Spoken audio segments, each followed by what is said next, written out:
T'as pas parti. Ouais, c'est ça. Wow. Coucou, Brigitte Noël. Ça roule, là. Ça roule. Ça Oh my roule. God. Salut, Hey. Martin Geoffroy. On disait des belles hivernes avant de commencer, c'est pour ça que je dis ça. Ouais. Bonjour à tous. Ben, bonjour, mes tout le- beautés. C'est quoi? Bonjour tout le monde. Bonjour tout le monde. Ça, c'est le podcast de François Legault. François Legault, tu connais? Oui, c'est le nom. Oui, bonjour tout le monde. Je Bonjour. connais Tu très connais bien. bien François Legault, toi, tu Non, l'as je- rencontré. Je pense que si quelqu'un ne connaît pas François Legault au Québec, il n'est pas sérieux. Ouais, non, c'est ça. Ouais, Il a perdu ça manque un peu euh, de culture de base. Alors, je pense que tout le monde a remarqué, on a un invité. Personne ne le Aujourd'hui- connaît. Aujourd'hui, on fait de l'inclusivité, Oui. de l'inclusivité, puis l'égalité inclusive. Absolument. Oui, On on est a- dans l'agenda woke. Nous, Ouais, on reçoit on a un reçu noir. on reçoit Un une noir. subvention du gouvernement pour te recevoir, François. Ouais, c'est ça. Aujourd'hui, il y a une loi qui est la Cour suprême des États-Unis a invalidé Ouais. une loi À Harvard. qui exigeait de tenir compte de la race quand on admettait les gens dans une université. Incroyable. Ouais, Mais ça l'inclusivité. avait été fait. Mais ça avait été fait avant parce que les Noirs étaient esclaves. T'es-tu d'accord avec ça, toi? Le racisme inversé. Je pense que ça peut être important pour un temps, mais à long terme, c'est bien que ce soit aboli. Je ne sais pas Ok. si c'est le temps d'être aboli, mais je pense que c'est quelque chose qui peut... Au Cameroun, par exemple, il y a les Pygmées. Les Pygmées, c'est une tribu qui vit essentiellement dans la forêt. Ils sont Ouais. caractérisés par le fait qu'ils sont de petite taille, mais ils sont noirs. Mais ils sont vraiment différents de nous, les Bantous, de tout le grand groupe. Et nous avons été les premiers à être en contact avec les populations européennes. Ça veut dire que l'éducation et toutes les autres choses, nous, les autres Noirs, on a une grosse avance sur les Pygmées. Donc les Pygmées ont passé leur temps à vivre dans la forêt, à se déplacer, à vivre vraiment de façon très primitive. Donc, nous, les autres Noirs, on pouvait parfois se servir des Pygmées pour des basses tâches. C'est-à-dire fait qu'ils qu'il y a étaient comme conscients. du Il y a racisme, comme de l'esclavagisme. du dans le- racisme ouais. esclavagiste entre... Quelque chose dans cet Ça, ordre. c'est Ce n'était pas, disons qu'ils Ouais, mais n'étaient pas c'est des l'humain, esclaves. l'humain, Disons l'être qu'ils humain n'étaient partout. pas, disons qu'ils n'étaient pas des esclaves. Ils ne sont pas des esclaves, mais c'est juste qu'ils sont comme, ils étaient prêts à se contenter du peu. C'est-à-dire Ok. que de faire des petites tâches, ils pouvaient être bon, pour beaucoup, l'argent leur servait à rien. Donc, on peut leur donner un peu de sel, un peu de choses comme ça. Et ils font des choses Je comprends. que nous ne ferons pas à moins d'être payés. C'est-à-dire Ok. c'est des choses que nous, nous ferions, mais après avoir discuté pour un bon salaire. Parce- Sauf que là, maintenant, il fallait... bon, quand des gouvernants sont sérieux, ils ne peuvent pas laisser un groupe comme ça rester primitif. Mais si on commence à faire un examen d'entrée sélectif pour entrer dans une école, ainsi de suite, ils vont échouer parce que ils ne peuvent pas passer, parce qu'ils n'ont pas la base, ils n'ont pas la culture nécessaire. Ouais, Donc, mais à un c'est ça, moment c'est donné, il pas- faut faire une parce- discrimination positive, où on se dit, dans cette école, il faut savoir peut-être lire l'alphabet, compter, écrire, mais si on fait le concours comme ça, avec aucun pygmée n'entrera. Donc, on peut se dire, s'il y a 10 places, on réserve une place d'office pour les pygmées. Donc, on va faire un petit concours parmi les pygmées. Le premier des pygmées a cette place-là, même s'il est le 100e dans la cohorte. On va prendre les 9 premiers, mais on va prendre le premier des pygmées. L'avantage, c'est qu'un pygmée qui s'instruit répand une culture autour de lui. Ouais. Après un certain temps, on peut laisser tomber cette règle.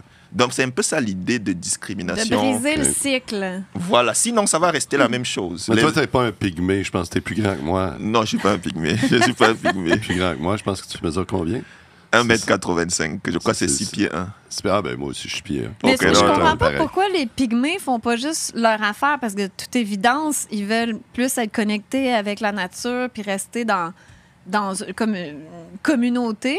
C'est Mais ça, c'est à la- eux de pas aller jouer les esclaves du monde civilisé. Là, Mais tu tu sais. poses une très belle question, Amélie. C'est-à-dire que c'est le problème qu'il y a actuellement dans le monde. Il y a par exemple, avec ce que nous avons vécu dernièrement, là, beaucoup de gens se disaient « je vis dans mon monde ». Mais le problème, c'est que le go peut allumer le feu n'importe où et balancer les gens où ils veulent. Il y a un groupe de personnes qui s'en foutent de savoir si tu veux vivre ta vie dans ton coin. Ouais. Ils veulent dominer le monde. Qu'on soit dans des villes de 15 minutes. Voilà, c'est pas. Si tu dis que non, je ne veux même pas faire la politique, je ne suis pas dans les luttes de pouvoir, je veux juste avoir ma petite femme, mes enfants, ma petite maison, Ouais. manger. Non, c'est pas ça.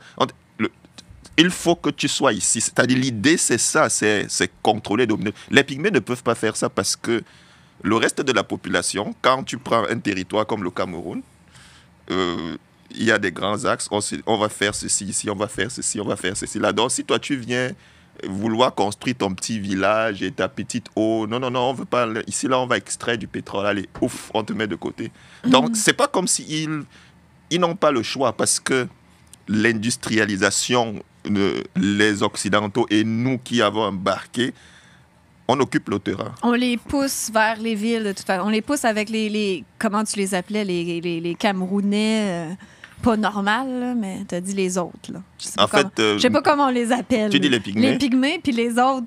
Les autres, c'est les gens comme moi, c'est-à-dire le reste de la population. Le reste, il n'y a pas de nom spécifique. Il y a les Pygmées et le reste de la population. Oui, parce que nous sommes plusieurs. Nous, il y a les Bantous, les semi-Bantous, mais c'est presque la même chose d'une certaine façon. Mais les Pygmées sont quand même un groupe spécifique parce qu'ils sont restés très proches de la nature. Mais cette proximité avec la nature c'est pas possible qu'elle reste parce que la civilisation avance. Ben, c'est possible. Regarde ici, on a les Amish. Mais croyez-vous que décidé de ne pas embarquer dans tout ça. Ils n'ont pas de TV, pas d'électricité. Mais croyez-vous qu'avec la mondialisation, ils vont même avoir ces groupes reculés-là ou des tribus, je sais pas où, là, puis ils vont réussir à comme les amener. Il y en a qui ont résisté depuis tout ce temps-là. Puis, Mais quand tu regardes les Amish, tu te rends compte que ça se déplace. C'est-à-dire que il y a des Amish qui ont des voitures. Ouais. Il y a des Amish, mais pourtant, ils ont peut-être commencé leur mouvement quand il y avait des calèches. Et peut-être qu'à l'époque où il y avait des calèches, c'était le développement, ils étaient contre ça. Mais ce que je veux dire, c'est juste qu'ils se développent avec un retard, en gardant un regard sur ça. Mais mine de rien, il n'est pas possible de rester dans une extrême exclusion alors que le reste est en train d'avancer. Sauf que mais attends, François, je suis pas sûre que ta théorie, tu la mettrais pour les trans dans le sport féminin. Les femmes trans. Hey. Il faut qu'on en inclue quelques-unes au départ.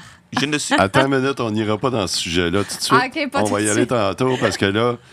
Ça part en couille. Ouais, là, j'ai tout un programme pour aujourd'hui. On va essayer de suivre ton programme, sinon... Il faut suivre le programme parce que sinon, on disait... on part dans un délai. Tu savais que tu allais aller en prison pour certaines de tes convictions. Ça devait pas te tenter, là? Pas du tout. Donc, c'était quelque chose qui était bien, mais... Ça, tu le faisais parce que tu étais au service de Dieu? Oui, je le fais parce que je sais que c'est ne pas le faire, c'était mauvais. Donc, il fallait que je le fasse. Donc, OK, regarde, on va partir sur ça. Ça part parce qu'on s'entend. Merci d'avoir changé de sujet. Ben, c'est un lien intéressant parce que c'est pas n'importe qui jusqu'à aller au bout de ses croyances, tu t'en vas jusqu'en prison. Moi, je te dis que j'aurais dit oui, qu'est-ce que tu veux que je fasse pour pas aller en prison? De François Amalega. C'est-tu François Amalega ou Amalega? Mon prénom, c'est François. Mon nom, c'est Amalega. J'ai un troisième nom, Bitondo. C'est le nom de mon père. OK, fait que c'est François Bitondo. François Amalega Bitondo. C'est intéressant, parce que dans les journaux, ils mettent ce nom-là. Oui, ça, j'ai François Amalega Bitondo. Oui, mais t'as-tu remarqué qu'ils mettent Bitondo Amalega? Oui. Je sais pas pourquoi ils font ça. C'est François, ton prénom? Mon prénom, c'est François. Mais Amalega, c'est mon nom. Bitondo, c'est le nom de mon père, qui a aussi mon nom, en fait. OK. Raconte-nous ton parcours. Fait que là, t'as 3 ans. Là, tu viens de te réveiller, là. T'es censé de faire ça à la 2e minute de l'émission, mais là, c'est 3 heures plus tard. 3 heures plus tard. C'est vrai au Cameroun. C'est vrai qu'on est parti dans l'espace, on est parti dans la franc-maçonnerie, on est parti dans la foi, on est parti dans les tours jumelles. La Bible, tout le kit. On a parlé de François est obsédé sexuel. Oui, c'est ça. Ouais, c'est vrai. Toi, t'es une sainte. Moi, je suis une sainte. Voilà. Absolument. T'as 3 ans, t'es au Cameroun. Oui, mes premiers souvenirs. Écoute, mon père est un administrateur de la fonction publique camerounaise. Il est comme une sorte de maire. Mais en réalité, c'est pas vraiment maire, c'est sous-préfet. Okay. Parce qu'il a une autorité administrative qui dépend, c'est-à-dire dans l'administration. Tes parents sont encore en vie là-bas? Ils sont encore en vie là-bas, oui. Et bref, je vais à l'école. Classiquement, mon père n'est pas riche, n'est pas pauvre. Il est un citoyen moyen. C'est-à-dire que le niveau de vie de mon père, c'est quoi? C'est comme peut-être le maire de une petite localité québécoise. Genre, le Cameroun, est-ce que ça ressemble Oui, à quoi? Sorel-Tracy, par exemple. C'est-à-dire que... Serge Péloquin. Ouais, c'est-à-dire que quelqu'un qui est comme maire de Sorel, c'est à peu près ça. La vie au Cameroun, ça ressemble à quoi? Les gens parlent français? Les gens parlent français et anglais. La majorité des Camerounais sont francophones. Nous avons été, disons... C'est une colonie de la France. Oui, on peut dire ça. Est-ce que c'est le mot chrétien? technique, c'est protectorat, mais on a été... ouais. Mais disons que colonie... Et puis, il y a une partie qui a été aussi sous protectorat anglais. Okay. Donc, cette partie-là a décidé de se rattacher au Cameroun. Ils pouvaient aller au Nigeria. Donc, 80% des Camerounais sont francophones, 20% sont anglophones. Et au niveau de la religion, il y a à peu près, disons, 40% de chrétiens, 30% de musulmans et peut-être 10% d'animistes, quelque chose de 10 ou 20%. Mais tout ça se vit dans... il n'y a pas de problème, je veux dire, il n'y a pas de... Tout le monde s'accepte. Ouais, non, il n'y a pas de problème. C'est-à-dire tout ça. Les débats comme ce qu'on a eu, on a souvent des débats beaucoup plus poignants que ça, mais ça ne déclenche jamais de bagarre. Non, jamais de bagarre. C'est pour ça que je suis agréablement surpris qu'on a pu parler de ces choses-là, puis on est resté... Moi, j'ai déjà... C'est pour échanger des idées, on ne voit plus ça. Donc, il faut débattre d'idées, échanger, parce que ça n'existe plus au Québec. Moi, j'ai assisté à une émission au Cameroun, une émission radio qui... T'avais quel âge? Non, là, j'étais déjà un peu vieux, quoi. J'étais déjà prof. Donc, là, des parties, là, t'as fait un méchant... Ouais. Non, mais en fait, c'était juste pour dire que dans un débat d'émission, on était sur la table. Il y avait des musulmans, il y avait des rosicruciens, il y avait des traditions africaines et tout. Et généralement, le format de l'émission, c'était ça. Okay. C'est-à-dire, on lançait un sujet. Par exemple, on peut lancer le sujet, le jeûne. Chacun commence à... Oh, on ne passera pas ça avec elle. Eh, Seigneur, vous allez arriver deuxième, vous êtes sûr. Donc, on lance un nouveau sujet, la notion de Dieu, des choses comme ça. Donc, on lance un sujet et puis on débat et puis voilà, c'est des choses comme ça. Mais en gros, ce que je voulais dire, c'est qu'il y a différentes religions, différentes trucs au Cameroun. Ça entraîne généralement des débats chauds, mais ça n'entraîne pas de guerre et tout. Okay. Et puis, bon, bref, moi, je suis donc... écoute, au niveau de la richesse, le Cameroun est un pays moyen. Et nous sommes essentiellement... Comparativement au Québec? Le Cameroun, c'est 3 fois plus petit que le Québec en taille. Donc, il faut 3 Cameroun pour appeler... richesse, là, le niveau de vie. Non, le niveau de vie au Québec est beaucoup plus élevé. Et plus élevé? Non, de très loin. Dans quel sens? Il faut $1 pour faire 400 francs CFA. Avec 400 francs CFA, tu peux acheter un poisson entier. Tu peux acheter un plat dans un restaurant. C'est en francs au Cameroun? Oui, les francs CFA, oui. Okay. C'était colonie française d'Afrique, CFA. C'est devenu communauté francophone d'Afrique. Donc, c'est pas en euros, les autres? Non, c'est pas en euros. C'est encore en francs? C'est arrimé au franc. C'est arrimé à l'euro. Je crois que c'est 600 €. Mais directement par la France. Et les Camerounais, les pays africains, il y a à peu près 14. Combien gagne une personne moyenne là-bas? Moi, j'étais prof de maths. C'est l'équivalent de prof de cégep. Le titre que j'avais au Cameroun, c'était à peu près comme prof de cégep. Donc, j'étais prof de maths au lycée. Quand je suis arrivé au Québec, ma chambre coûtait $385. Ouais. Mon salaire de professeur, c'était à peu près $400 en 2012. Ça, c'était au Cameroun? Au Cameroun. C'est-à-dire que pour moi, c'était très frappant. C'est que quand j'ai immigré, donc, j'arrive le 13 mars 2012. Je fais 3 semaines chez ma petite sœur. Et puis, le 1er avril, j'entre dans ma chambre à Québec. Je paye $385 de loyer mensuel.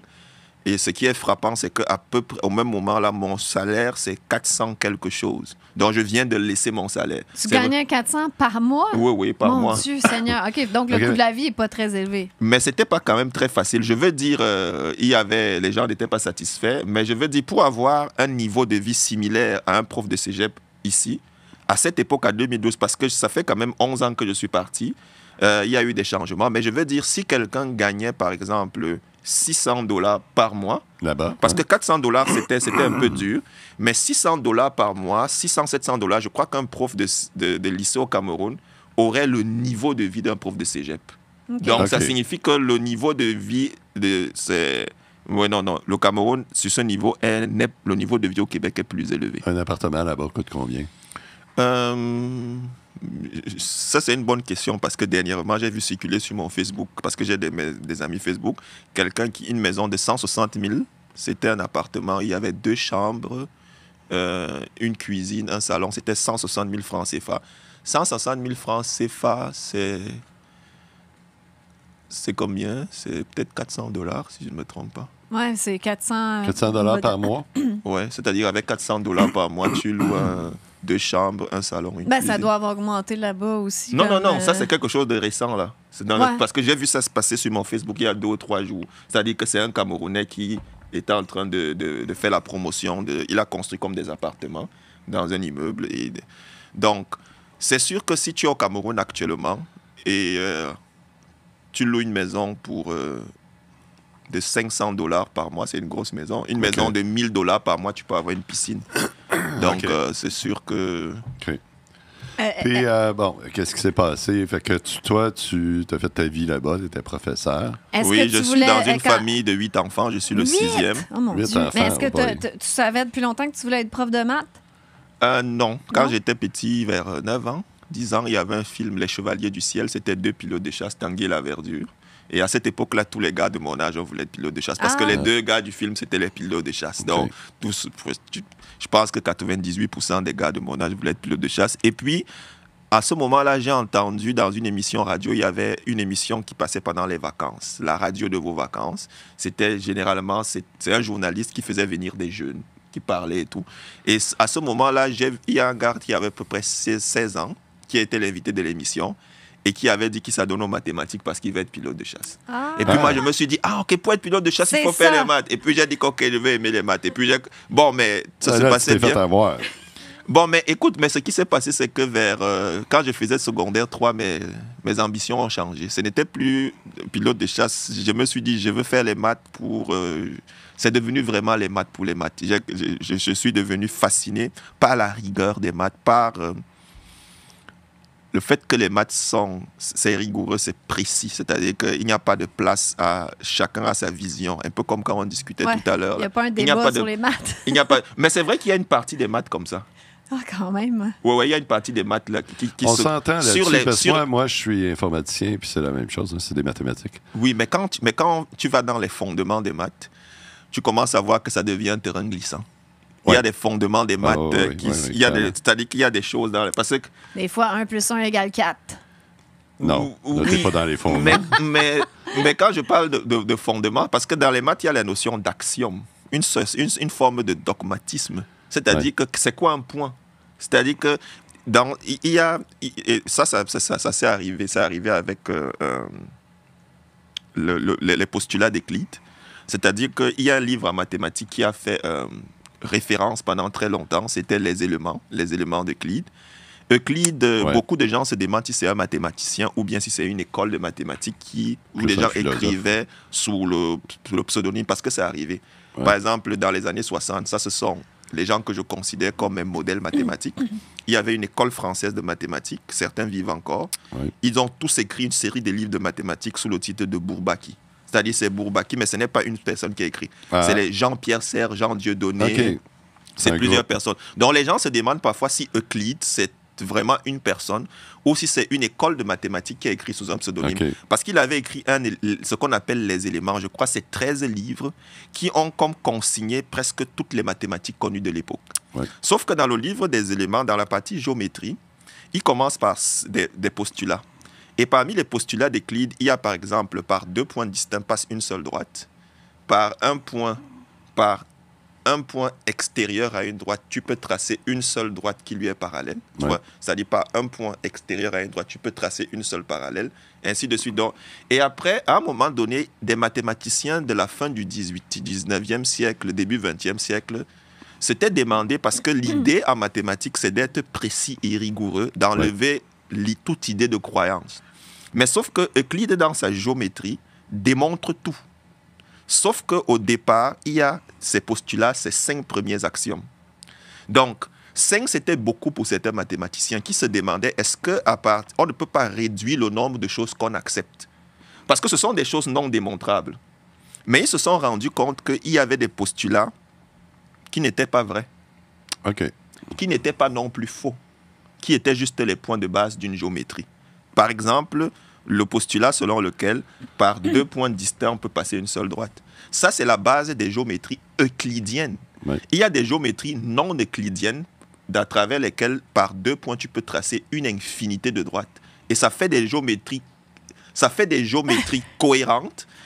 Mais c'est-à-dire que si tu, sur le plan, par 2 points, tu passes. Mais sur la sphère, si tu prends 2 pôles, et si tu appelles une droite un cercle qui passe par les 2 pôles, tu peux par ces 2 points-là tracer une infinité de droites. Donc, ça donne lieu à des géométries non euclidiennes qui ne respectent pas la notion de géométrie euclidienne. En fait, je veux dire, et ça, ce n'est même pas seulement ça. C'est du wokisme de mathématiques. Non, ce n'est pas du wokisme, c'est des choses fondées. C'est-à-dire qu'il y a, par exemple, la logique floue. Parce que la logique binaire, il y a le vrai et le faux, mais il y a des logiques où il y a des choses qui ne sont ni vraies ni faux et tout. Et on peut placer... Parce que je parlais tantôt que le bien et le mal n'existent pas. Il y a quelque chose de flou entre les deux. Là. Non, donc, ce n'est il y a place au débat même dans le mathématique. Dans les mathématiques, c'est ça que tu veux dire? Ce que je veux dire, c'est qu'il existe parce que la plupart des choses qu'on fait se basent sur une certaine logique qui est basée là. Mais il y a des domaines dans les mathématiques que quand on avance, on entre aussi dans des sables mouvants. Tu vois? D'où la notion d'une vérité absolue qui transcende tout. Mais bref, il y a les notions de logique supérieure, il y a des notions logiques. Ça existe clairement là. Il y a toute une partie dans la théorie des modèles où il y a un modèle, mais on ne peut pas construire des... C'est-à-dire qu'il y a comme un ensemble d'axiomes, mais on peut bâtir des modèles différents qui s'appuient sur cette théorie de base-là. C'est comme la philosophie mathématique. Oui, il y a toute une partie en mathématiques qui est exactement comme ça. C'est-à-dire que c'est... Ouais. Mais bref... Pythagore. Est-ce que tu as lu Pythagore? Je ne peux pas vraiment dire que j'ai lu des extraits sur Pythagore, mais le problème, c'est que j'ai suivi le cursus. J'ai eu le bac C. Le bac C, c'est le diplôme qu'on obtient à la fin des études du cégep. Parce que nous, ce qu'on appelle le bac ici, nous, on appelle ça là-bas la licence. Donc, mais quand tu finis le cégep, c'est comme ici. Il y a la littérature, les mathématiques, la science. Moi, j'avais fait la section maths physique. Ah, OK. Donc, moi, j'ai fait la section maths physique. Et quand j'ai fini, à l'université, j'ai étudié en mathématiques. Donc, j'ai obtenu un baccalauréat en mathématiques pures. Et puis, mais le problème, c'est qu'en réalité, on suit le modèle français. Il y a ce qu'on appelle l'école normale supérieure. L'école normale supérieure, c'est l'école des enseignants. Il y a une école nationale au Cameroun. Une école. Bon, maintenant, il y en a plus. Mais quand moi, j'étais là, il y avait une école nationale. Quand tu veux devenir professeur de maths, tu fais un concours écrit. Il y a 2 épreuves, une épreuve de mathématiques et de physique.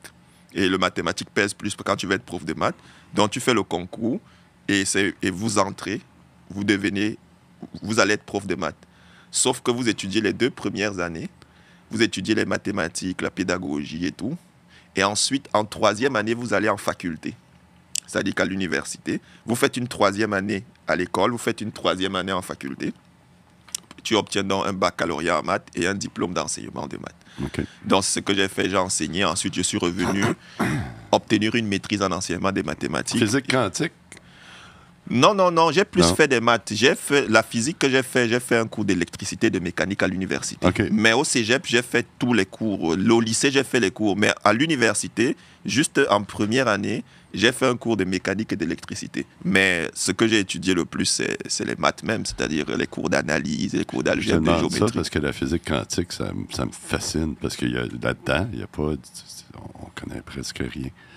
Puis on n'est plus dans le binaire, là, on est dans les probabilités. Là. Probabilités. Ouais, je sais qu'il y avait quelqu'un qui disait... Je crois qu'il y a des principes en physique quantique où on ne peut plus connaître exactement la position et la vitesse, des choses comme ça. C'est pour ça que quand tu parlais des 2 points linéaires... a fait un doctorat en physique quantique. Je ne sais pas. Il a fait quelque chose en physique quantique, en tout cas. Mais c'est pour ça que quand tu parlais des 2 points linéaires, peut-être quand 2 points, tu fais tracer une droite, en physique quantique, il n'y a plus rien de ça qui marche. Là. Mais là, c'était plus au niveau de la géométrie euclidienne, parce que c'est-à-dire que c'est ça. Au niveau des maths, il n'y a pas la notion de dynamisme, parce qu'en physique, il y a des choses qui bougent et tout, mais les maths, c'est pas, c'est-à-dire je suis dans l'espace ou bien je suis dans le plan. C'est la pleine géométrie pleine. Ouais, c'est-à-dire qu'il n'y a pas qu'un point qui est en train de bouger ou quoi que ce soit. Vous êtes en train de buzzer les deux gars intellectuels mathématiciens là, dans votre buzz mathématique. Là, ouais, mais c'est ça, on sort de là. Là on va mais bref, j'enseigne les maths. Mais quand t'es arrivé ici... Non, attends une minute, là. Ah, t'es même pas rendu là. Il n'est pas parti encore. Ah, okay, qu'est-ce qui a fait que t'es parti de là? Qu'est-ce qui est arrivé dans ta vie pour dire, on s'en va au Québec? T'as-tu choisi le Québec? Disons que au début, avec l'arrivée parce que c'est vers les années 2000 que j'obtiens l'équivalent de mon bac en maths, et ainsi de suite. Là-bas? Oui, au Cameroun, oui. Je vois des choses qui me fascinent, et puis parce qu'il faut reconnaître qu'il y a cette petite pauvreté-là, il n'y a pas accès aux livres et tout. Mais avec Internet, quand même, on voit des choses, je suis fasciné. Et je suis fasciné par les mathématiciens comme Lesser qui vit encore, le plus jeune médaille Fields en mathématiques, parce qu'il n'y a pas le prix Nobel, les gens comme les Grothendieck et tout. Et puis je me rends compte que j'ai vraiment envie de faire des maths avancées, et puis là, c'est pas trop Cameroun, j'ai envie d'aller à l'étranger. Ça, c'est l'une de mes principales motivations. Et puis, mes démarches c'est pas un succès. Pourquoi pas la France et non... Oui, je veux dire... Merci, mon Dieu, que tu es venu au Québec. Ouais. De façon globale, mes démarches... Parce que c'est plus aux États-Unis que j'ai envie d'aller. Ah, OK. C'est plus aux États-Unis que j'ai envie d'aller parce que je me rends compte qu'il y a beaucoup de très bonnes universités là-bas. Shot, finalement. Oui, ça ne s'est pas bien passé. C'est plus compliqué sûrement d'émigrer là-bas. Ouais. Il fallait faire le TOEFL, il fallait faire le GRE, certains tests là et tout. Et j'enseignais dans un village, ça n'a pas été très facile. Mais bref, ces choses ne sont pas bien passées comme je voulais. Fait qu'on est comme, nous autres, le deuxième choix, finalement. Les bouches-trous. Ouais, non, ce n'est pas vrai. Ce n'est pas vrai parce que je fais ça très tôt. Et ensuite, je travaille de 2000. Je finis en 2000. 2001, je prends service et j'enseigne jusqu'en 2012. Il y a un moment où je reviens à l'école vers 2006, je reviens aux études et puis je continue à travailler. Ce n'est pas de bouche-trou dont je travaille. Ensuite, la possibilité d'immigrer au Québec se présente à moi. Comment? Au travers de ma petite sœur et son mari. Okay. Oui, de ma petite sœur et son mari. C'est par eux que je sais qu'il y a la possibilité. Je savais qu'il y avait l'immigration, mais je n'étais pas très, je n'étais pas très enthousiaste. Je te comprends. Non, c'est pas qu'il y avait un problème avec le Québec. De façon générale, l'expérience que j'avais eue de faire le GRE et le TOEFL, étant dans un village, me préparant pour ces tests, et les choses ne s'étant pas passées comme je voulais, je suis un peu refroidi par l'idée d'aller à l'étranger. Savais-tu qu'il y avait un hiver? Oui, je savais qu'il y avait l'hiver. Savais-tu que c'était aussi pire que ça? Non. Il aurait peut-être changé d'idée. Oui, c'est ça. Mais je non, ça ne m'aurait pas fait changer d'idée. On t'a menti. Québec, c'est pas si fun que ça. Non, on m'a pas menti. Je ne regrette pas d'être venu. C'est juste qu'on te l'a pas dit. Non, je ne regrette pas d'être venu. D'ailleurs, ça, je n'ai aucun regret par rapport à ça. Et écoute, moi, on m'avait raconté une histoire. Ça, c'est quelqu'un qui m'avait raconté ça. Ça, c'est qu'un Camerounais était allé en Russie étudier. Et puis, un jour, il était en train de faire la cuisine. Et pendant qu'il était en train de faire la cuisine, il s'est rendu compte qu'il y avait quelque chose qui manquait. Peut-être, du moins, une épice qui manquait. Ouais. Et il est sorti pour aller à l'équivalent des dépanneurs en Russie. Mm-hmm. Mais sauf que là, il était dans sa chambre et il avait juste comment on appelle ? Une petite camisole. Une petite camisole. Mais comme le dépanneur n'était pas loin, il se décide d'aller, c'est rapide, il va acheter. Et quand il s'en va, il revient. Le temps d'arriver, ses mains se sont refroidies. On lui a amputé les bras. Mais je ne pense pas que c'est une histoire vraie. Écoute, parce que mais juste pour te dire que ça, c'est ce qu'on me racontait quand j'étais au Cameroun. Oh Seigneur, OK. On me racontait même qu'en Russie, quand tu verses il y a des gens qui, quand ils versent de l'eau à une maison en étage, ça devient de la glace avant de toucher le sol. Ouais, bref. Je te garantis que je suis allée à Vladivostok en plein hiver, puis c'était froid, mais ça bat pas le Québec. Oui, mais bref, ce que je veux dire, c'est je savais qu'il fait froid en hiver et je savais qu'il fait froid en hiver au Québec, mais ce qui est sûr, c'est que le choc de la réalité dépasse toutes les imaginations que tu as. Donc ça, c'est sûr. Mais quand même, tu as enseigné au collège Jean Brébeuf. C'est un cégep, un secondaire et cégep quand même très prestigieux. Absolument. Comment tu as eu ce travail-là? Bon, là, ça veut dire qu'on saute déjà à cette étape-là. Ah, ben, je sais pas. Non, mais je peux. Là, moi, je pense... Ah oui, mais c'est vrai, mais t'étais rendu, en fait... Non, allons-y par étapes. T'étais rendu que là, t'étais pas chaud à l'idée, mais qu'est-ce qui a fait que, bon, je vais au Québec? Oui, mais là, maintenant, je me rends compte qu'il y a un processus d'immigration que je trouve honnête. C'est-à-dire qu'il y a... Tu vois, on te dit... Ton âge, tes diplômes, ton expérience professionnelle, il y a des points. On dit, par exemple, que... Et il y avait un truc qui changeait par année. C'est-à-dire, si par exemple, en une année, on a besoin d'électromécaniciens, peut-être si tu es électro, tu as tel nombre de points. Si on a plus besoin de profs de maths, des choses comme ça. Donc, il y a tout un système qui fait que, avant même de déposer ton dossier, tu peux t'évaluer toi-même et te dire, OK, je me retrouve avec peut-être tel nombre de points, j'ai plus de chance. Je savais pas ça. Ouais, non. C'est quasiment comme des marchandises. Oui, il y a tout un site d'immigration. Mais moi, je trouvais ça honnête parce que je voyais les chances. C'est comme dans le temps de l'esclavage, mais plus... Ben oui, c'est ça. Ciblé. Mais le problème, c'est que le processus... On va chercher... C'est fou! Ben oui, c'est comme on va chercher de la main-d'œuvre ciblée. C'est ça. Le processus d'immigration, je l'ai fait même parce que j'étais prof. C'est-à-dire qu'il y a beaucoup de Camerounais qui veulent le faire, mais c'est parce que j'avais un salaire. J'avais un salaire qui pouvait me permettre de... Parce que tu payes des frais de dossier, tu payes des frais, tu envoies, c'est-à-dire tu fais des copies de ton acte de naissance, tes diplômes, des trucs qui attestent que tu travailles et tout ça, tu compiles, tu envoies. En fait, il y a une liste de choses qui te demandent et tu payes, tu envoies un chèque pour payer les trucs. On évalue, le processus arrive et après, on te donne le certificat d'acceptation du Québec. Faut payer. Ça, c'est ton premier contact avec l'enfer bureaucratique du Québec. Ça. Ouais. Mais écoute, moi... Après ça, tu n'as vécu d'autres. Ouais, mais ça, c'est... Mais sur ce point, quand même, c'était moins lourd que ce qui se passe au Cameroun. Non, mais toi, tu étais prof de maths, tu étais hautement éduqué. Quelqu'un qui n'a pas d'éducation, ça doit être quand même complexe. Non, c'est très dur. Quelqu'un qui n'a pas d'éducation et pas de salaire. Je peux imaginer. Hein? Parce que ce que je dépensais pour le dossier, parce que je me souviens, quand tu as le certificat d'acceptation du Québec, c'est que le Québec te dit c'est bon, puisqu'on teste ta langue et tout. Mais après ça, quand le Québec t'a accepté, on t'envoie au fédéral pour que tu obtiennes un visa d'entrée. Ce n'est pas le Québec qui le délivre. Moi, je pensais que c'était freestyle. Venez-vous-en. Non. Mais dès que tu arrives au fédéral, le fédéral fait 2 tests. Le premier, c'est un test criminel. C'est-à-dire qu'ils ont comme des avocats là. Ce n'est pas toi qui dis là. C'est-à-dire que quand tu es arrivé là, ils ne te demandent pas. C'est eux qui font. Ils ont comme des personnes qui enquêtent sur place et tout. Et ensuite, quand le truc criminel est passé, on te fait faire un truc médical. Et ils ont des hôpitaux régionaux. C'est-à-dire dans des régions. Donc, on te dit, tu vas aller dans tel hôpital. Ça, c'est un hôpital que Immigration Canada reconnaît. Donc, quand tu t'en vas dans l'hôpital, par exemple, ce que j'ai donné aux médecins, c'était un peu moins de 2 mois de salaire. C'est-à-dire que... Aïe. Oui, c'est-à-dire que c'était, si je me souviens bien, c'était 300 quelque chose de 1000. Donc, mais ce que tu fais, c'est que tu arrives à l'hôpital, là,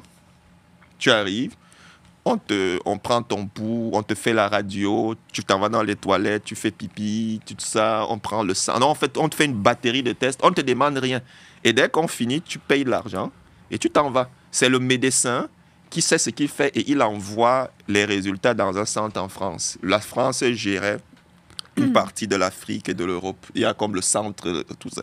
Donc, c'est quand tu as passé le truc criminel et le truc médical que tu reçois un courrier qui te dit envoie ton passeport. Généralement, quand on te dit envoie ton passeport, c'est que c'est bien parti. C'est bon. Oui, c'est bon. Dès qu'on te dit envoie le passeport, parce que même après tout ça, si tu es atteint d'une maladie chronique ou bien si tu as un dossier criminel et tout, on peut... Dis-moi donc, je vais jumper un petit peu dans le temps, là, mais comment ça s'est passé? Tu as encore des amis là-bas? Ah oui, bien sûr. Comment ça s'est passé, la COVID, là-bas? La COVID, au début, le monde entier a eu peur. C'est-à-dire que le Cameroun a confiné, mais ça n'a pas duré plus de 2-3 semaines. Après ça, la vie est revenue normale. Eux autres, c'était un vrai 2 semaines donc, pour replacer la cour. C'est ça. C'est pas tant corrompu, alors? Non, c'est corrompu. Le problème, c'est... Et c'est justement... Voilà. Justement, c'est la richesse des pays riches qui ont aidé les États des pays riches à maltraiter. On était payés à rien faire à la maison. Voilà, à maltraiter la famille. Ils ne peuvent pas se permettre ça là-bas. C'est ça, impossible. Parce que le monde va se révolter dans la rue. Oui, c'est ça. Moi, ils ont des couilles au Cameroun. Pas juste révolter, ils vont mourir de faim. Non, ce n'est pas ça. Pas d'argent. Moi, je n'avais pas de compte en banque jusqu'à ce que je devienne professeur. Alors qu'au Québec, beaucoup de gens ont à 16-17 ans des comptes en banque. T'as pas le choix. Oui, mais ce que je veux dire, c'est que moi, mon compte en banque, je l'ai eu après. Je n'avais pas besoin de compte en banque. Mais c'est quand je suis devenu professeur, et surtout parce que j'enseignais dans un village, que j'ai senti le besoin d'avoir un compte où je pourrais virer mon argent et je pouvais toucher. Donc, il y a plusieurs familles comme ça. Les gens vivent, c'est-à-dire que tu sors, tu vends, tu reviens. Donc, imagine-toi un homme chez lui avec sa femme et 5 enfants. Et on confine. On dit, vous ne sortez pas. Tu n'as pas de congélateur, de frigo. Certains n'ont pas. Il y en a qui ont, et ainsi de suite. Mais même si tu as un congélateur et un frigo, tu n'as pas de PCU. Donc, tu es à la maison, chez toi, prenons un Camerounais moyen qui a un congélateur, un frigo et tout, et qui a une femme, 5 enfants, et qui a chez lui la capacité de résister 3 semaines sans sortir. Alors, tu le confines. Ouais. Donc, ils commencent à utiliser leurs ressources. Donc là-bas, il n'y a pas eu de panique sur le papier de toilette. Là. Non. Mais ce que je veux dire, c'est que... Je pense qu'il y a comme un problème avec le Québec. Là. Ouais. Mais à quelque chose de pas normal. Mais à partir d'un moment, les gens ne reçoivent pas de paye.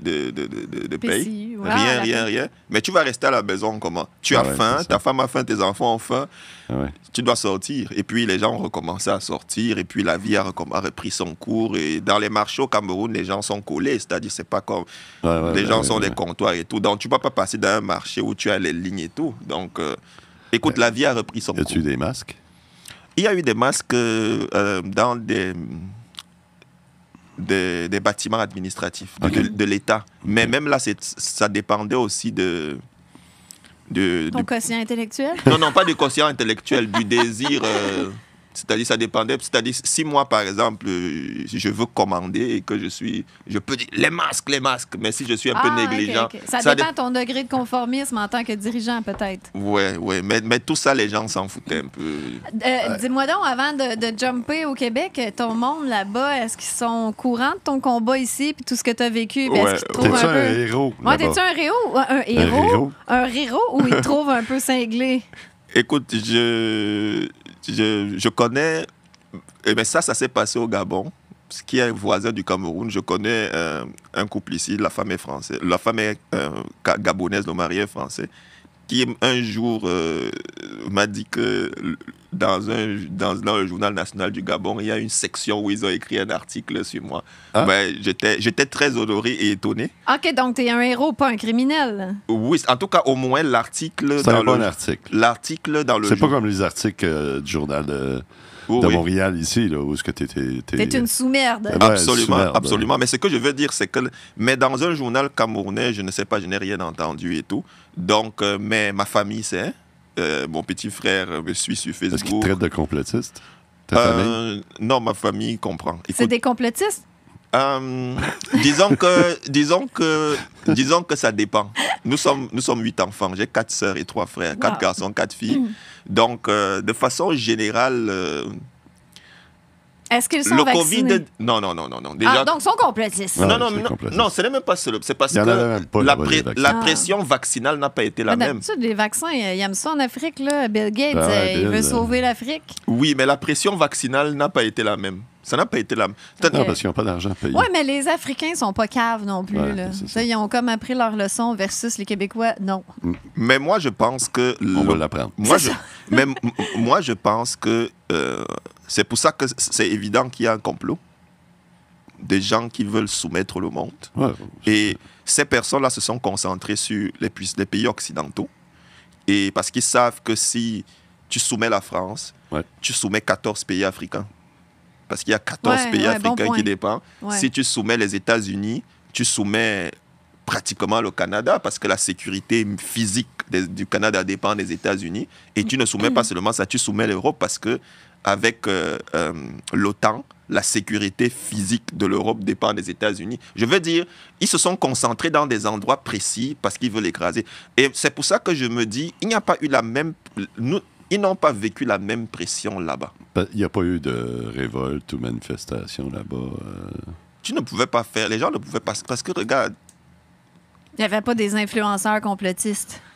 Il n'y avait pas d'Amélie Paul là-bas. Il n'y avait pas des François Amaléga. Ce n'était... Il était chez nous. Il y en avait un. Je veux dire que les Amélie Paul, n'était pas très nécessaire parce que la pression n'était pas la même. C'est-à-dire qu'on a confiné les gens pendant 2 ou 3 semaines, mais après, c'était relax et négligent.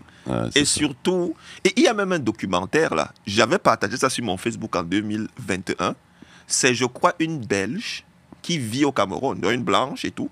Elle a fait un documentaire, c'est sur YouTube, tu peux taper. Le titre, c'est Covid-19, la maladie des Blancs. C'est-à-dire que c'est une blanche qui fait le truc. Et j'avais partagé ça. Donc, l'idée, c'est quoi? C'est qu'elle s'en va dans les marchés, elle interviewe les autorités et tout. Et puis, la vie est normale au Cameroun et tout. Et elle pose des questions aux gens dans la rue qui disent que nous, on entend que vous, les Blancs, vous mourrez là-bas, mais nous, ça n'a pas le problème. C'est vrai que c'est un délire de Blancs, parce que même en Haïti, apparemment, c'était freestyle. Il y avait des festivals, puis le monde vivait normalement. J'ai un ami sénégalais que j'ai rencontré à l'Université de Montréal. Il enseigne, bon, je ne vais pas donner trop de détails pour le... Mais après, il enseigne les maths. Il part pendant des vacances en 2021, par là, au Sénégal. Mais avec tout le matraquage qu'il a eu en Occident, quand il arrive au Sénégal, la vie est normale. Un jour, il m'écrit sur Facebook, il me dit « François, j'ai peur, les gens ne respectent pas les mesures. » Je lui ai dit, tu vas le trouver minable. Non, mais je lui ai dit, mais... Parce que, écoute, il était d'accord avec ce que je faisais, mais il me trouvait peut-être extrême à certains endroits. Ah bon, moi, je trouve... Non, moi j'aime ça. Moi je suis tout au rien. Hey, dis-moi donc, là-bas au Cameroun, c'est tout des noirs ou il y a un mélange de blanc puis de noir? Non. Puis bon, il peut y avoir des blancs qui ont eu la nationalité, mais les Camerounais, c'est essentiellement des noirs. Des noirs. Mais il n'y a pas beaucoup de blancs. Il n'y a pas Non, il n'y a pas l'Afrique du Sud. Il n'y a pas une communauté blanche comme en Afrique du Sud. Non. Tous les blancs qui sont. Je sais pas, y a-tu des. Il y a des métis, il y a beaucoup de métis, des gens qui sont nés de. La femme du président du Cameroun est une métisse. Okay. Le président camerounais, sa femme, c'est une métisse. Non, mais y a-t-il des mesures inclusives pour les Blancs? Non. Un genre d'LGBT. Tu sais, le contraire d'ici. Il y a de l'inclusivité là, pour les LGBT, les Noirs, les handicapés. Les Blancs qu'il y a au Cameroun, la plupart du temps, ce sont des gens qui sont des hauts fonctionnaires, des hommes d'affaires, ainsi de suite. Mais il y a quand même une communauté libanaise qui parce qu'il y a eu la guerre au Liban, qui sont installés là, mais ils vivent au Cameroun. Mais la plupart sont des grands commerçants. Ça Cameroun, fait qu'ils ne sont pas... Où, ça, moi, je la misère, Quand tu regardes l'Afrique, nous sommes au golfe du Guinée. Là, nous sommes... Dans la botte, là. Dans la bosse. Oui, non, il y a la bosse, et puis ça tourne à l'intérieur, dans le creux. Oui, à côté du Nigeria. Donc c'est au milieu. Un peu au milieu, oui. Ouest? Oui, plus vers l'ouest. Mais nous sommes en Afrique centrale. OK. C'est l'Afrique centrale. Dis-moi donc, la COVID, c'est une maladie de blanc. Le LGBT, machin chose aussi, c'est un délai blanc, ça. Ouais, on est raciste. Ça existe-tu là-bas? On est de l'extrême droite raciste, nous. Ça existe-tu là-bas, cette folie-là? De l'homosexualité? Pas l'homosexualité. Non, mais la Pride puis l'agenda LGBT. Non. C'est vrai que... C'est un affaire de blanc, ça aussi. Mais c'est vrai qu'à un moment donné, les gens en parlaient un peu, mais ce n'est pas quelque chose qui... C'est rare que tu vas voir le nuage qui s'identifie comme sapio non-binaire puis qui a les cheveux bleus. Là, c'est rare qu'on voit un noir. C'est ça. Non, mais... Attends, il y en a, là, mais on va pas être raciste. Il y en a, mais c'est plus rare. Il faut aller vite. Ça n'a pas de sens. Ça n'a pas de sens. Là, François, je savais que ça partirait en couille. Là, t'es arrivé ici, puis là, t'es allé... Là, tu as travaillé, puis là, tu as commencé à travailler. Je suis rentré à l'université d'abord. C'est vrai que j'ai eu des petits jobs pendant les 5 premiers mois à Québec. Je travaillais dans un restaurant au IGA. En fait, j'ai travaillé dans 2 restaurants et au IGA. En même temps qu'à l'école. Non. T'étais pas reconnu ici? C'est quoi? Mais j'arrive en mars. J'arrive le 13 mars 2012. Donc, le 13 mars 2020, c'est exactement 8 ans plus tard. 8 ans plus tard, jour pour jour. C'est drôle. Donc, c'est symbolique. Je suis arrivé le 13 mars exactement. Et la petite anecdote, peut-être que je sors un peu du cadre, c'est que quand je pars du Cameroun, mon avion, je pars à 4 heures du matin. Et j'ai pris Royal Air Maroc. On devait faire 6 heures de vol jusqu'au Cameroun-Maroc, 6 heures de vol Montréal. Non, c'était 7 heures Cameroun-Maroc, 7 heures Montréal, 6 heures d'attente. Donc, ça fait un total de 20 heures. Donc, ça veut dire que quand je pars du Cameroun, je quitte le Cameroun le 13 mars 2012 à 4 heures du matin. Donc, quand tu ajoutes 20 heures, je suis supposé arriver au Québec le 14. Mais t'étais le 13, Mais ça? quand j'arrive, j'attends peut-être 2 ou 3 heures dans l'avion parce qu'il faut aller prendre le truc, il faut machin. Et puis, je m'en vais au truc d'immigration. Je m'assois parce qu'il y a des gens qui passent avant moi et tout. Donc, tout ça, ça prend à peu près 3 heures. Mais quand j'arrive, la dame qui s'occupe de mon dossier me pose des questions et tout, bien sûr. Et elle met que je suis rentré le 13 mars. Bon, j'ai envie de lui dire qu'elle fait une erreur parce que, naturellement, j'ai fait au moins 20 heures de vol. Ça amène à minuit. Quand mon avion atterrit à minuit, avec au moins les 3 heures que j'ai passées à l'aéroport, on doit au bas mot être le 14 autour de 3 heures du matin. Mais c'est vrai que j'ai plus de défis que discuter sur un truc. Ouais. Donc, je pars avec ça. Mais dans ma tête, je sais quand même qu'il y a un problème. c'est 2 semaines plus tard qu'un jour, tout seul, Ah, OK, j'ai compris. Voyager, c'est comme voyager dans le temps. Le décalage horaire que j'avais appris dans mes cours, que j'utilisais. J'utilisais ça pour passer. J'avais besoin de passer les cours. Je venais de comprendre le décalage horaire, pratiquement. Bon, écoute, là, tu es arrivé au Québec, puis là, la COVID est arrivée, puis toi, je suis rentré à l'université. J'ai fait une maîtrise de maths à l'Université de Montréal. Et je suis allé au doctorat. Mais attends, comment tu payais ça, là? Tu avais des économies? Non, j'ai fait... au début, quand je me suis inscrit, il y avait prêt et bourse. OK. C'est-à-dire qu'il y avait... Comme j'avais un diplôme universitaire et tout, il y avait une portion de bourse, il y a une portion de prêt. Donc, oui. Mais après, très tôt, dès la première session, je travaillais aussi parce que j'étais auxiliaire d'enseignement. Okay. Il faut accélérer. Oui, allons-y. Là, tu es arrivé au Québec, tu as travaillé en 2016, j'enseigne. Je commence à travailler à Brébeuf, je deviens professeur permanent. Donc, c'est 4 ans plus tard que c'est parti en vrille. Fait que là, arrive la COVID. Ouais. Là, tu as décidé de...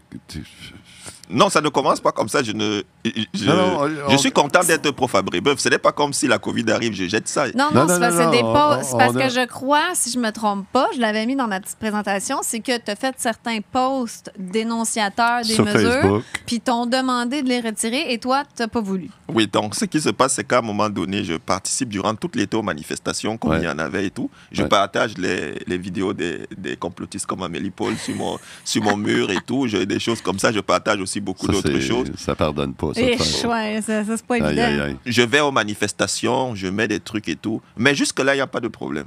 Jusque-là, c'est-à-dire qu'on est en train de finir l'été. On commence l'automne 2020. Et ça, on fait une rentrée physique à Brébeuf. Ouais.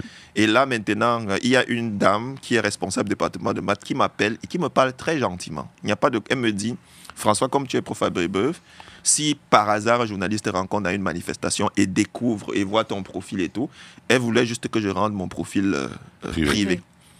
Et ça se passe très bien et je la trouve... et puis à ce moment-là, je me dis, OK, j'accepte. Je décide de rendre mon Facebook privé. Mais sauf que à ce moment-là, on ne nous impose pas les masques dans les manifs. Mais à la fin, peut-être le 12 septembre, je ne me souviens pas. C'était à partir d'octobre? C'est peut-être, je crois, vers septembre, il y a une grosse manif où il n'y avait pas de masque. Et je crois que ce moment-là, ils ont décidé que même dans les manifs, on entrait dans octobre. Ah, je pense... C'était-tu aussi vite? Mon Dieu, ça passait vite. Parce que c'est en juillet qu'ils imposent les masques dans les lieux publics fermés. Oui, c'est vrai. Qu'ils imposent le masque, mais le masque n'était pas imposé dans les manifs. OK, ouais, c'était peut-être en octobre. À l'extérieur, c'est ça. Oui, c'est-à-dire que puisque le masque, c'était dans les lieux publics privés, les manifs, c'était à l'extérieur. Donc, c'est après ça, quand ils voient que, je crois, il y a une dernière manif en septembre, je crois que c'était avec la fondation Mel Goyer et tout ça, il y a eu une grosse manif. Je crois qu'ils ont vraiment eu peur de ça. Et ils se sont dit, OK, vous pouvez manifester contre le masque, mais portez le masque. Ouais, non, ils voulaient juste nous trouver. C'est ça, mais ils n'avaient pas vu que c'était un droit fondamental de manifester, ils ne pouvaient pas nous le retirer. Non, mais le masque n'était même pas obligatoire à l'extérieur, puis juste pour nous troller, ils l'obligeaient dans les manifs. Sauf que là, maintenant... Oui. Mais moi, je vois comment les choses se passent à ce moment-là. Pour moi, ça devient quand même clair qu'il n'y a plus de débat. C'est-à-dire qu'on est en face des gens qui nous méprisent, qui nous insultent. Parce que les preuves, ça s'accumule. Déjà que ça ne fonctionne pas. Et puis là, je commence à me filmer dans le métro sans masque. Pour moi, c'est clair qu'on n'est plus... Il n'y aura pas de violence. Crime, je ne vais jamais... mais pour moi, ça devient clair. Ça, c'est égoïste. Et là, il est arrivé une grosse affaire. C'est ça qui t'a mis ça à la map, je pense. C'est quand tu es allé cracher la conférence de presse du premier ministre. c'était trop... Mais à ce moment-là, j'ai déjà démissionné. Ouais, j'ai déjà démissionné. Il y a déjà plusieurs choses qui se sont passées. Ça prenait une paire de couilles pour démissionner. Explique-nous comment c'est arrivé cette affaire-là. Parce que avec le premier... tu sais, la première affaire, moi, j'ai dit, puis tout le monde s'est dit la même chose, il y a quelque chose qui cloche là-dedans. Ouais. Un gars, un noir, en plus, qui rentre dans la conférence de presse avec une affiche. Je pense que le gars n'était pas là, c'était Christian Dubé. Non, c'était pas le gars, c'était Christian Dubé. Tout le monde s'est dit, c'est arrangé avec le gars des vues. Oui, je sais. Comment t'as fait ça? Je trouve pas que ça avait l'air arrangé avec le gars des vues. Mais il y a bien du monde qui disait ça. Ah ouais? Non, je sais. Non, mais un gars... Tu sais, il passe pas inaperçu, là. Oui, mais sa vidéo à lui, tu vois que tout le monde est mal à l'aise. Puis... Mais je vais expliquer. C'est-à-dire, parce que dès mes premières vidéos, parce que je vais dans les manifs quand même, je rencontre plusieurs personnes. Ouais. C'est-à-dire, je suis quand même dans le milieu et il y a plusieurs personnes qui me connaissent et j'apparais parfois dans certaines bouts de vidéos comme Yandel et tout ça et tout. Mais je ne fais pas de live. Pour moi, il y avait quand même un beau travail qui était fait par les Amélie, par les Alexis, par les Dan et tous les autres. Ouais. Mais je te connaissais, par contre. Donc, je te connaissais. Pourquoi, alors? Je pense que moi, je t'avais vu... Non, pas dans les médias. Je pense que dans les manifs, j'étais déjà venu te voir, te féliciter. On s'était parlé, on avait pris des photos dans les manifs et tout, mais... Et parfois, je filmais des petites choses parce que j'allais à Uni pour les sans-abri. Ça, c'était un peu avant. J'ai interviewé des gens là-bas et personne n'était mort de Covid. Je faisais des trucs comme ça.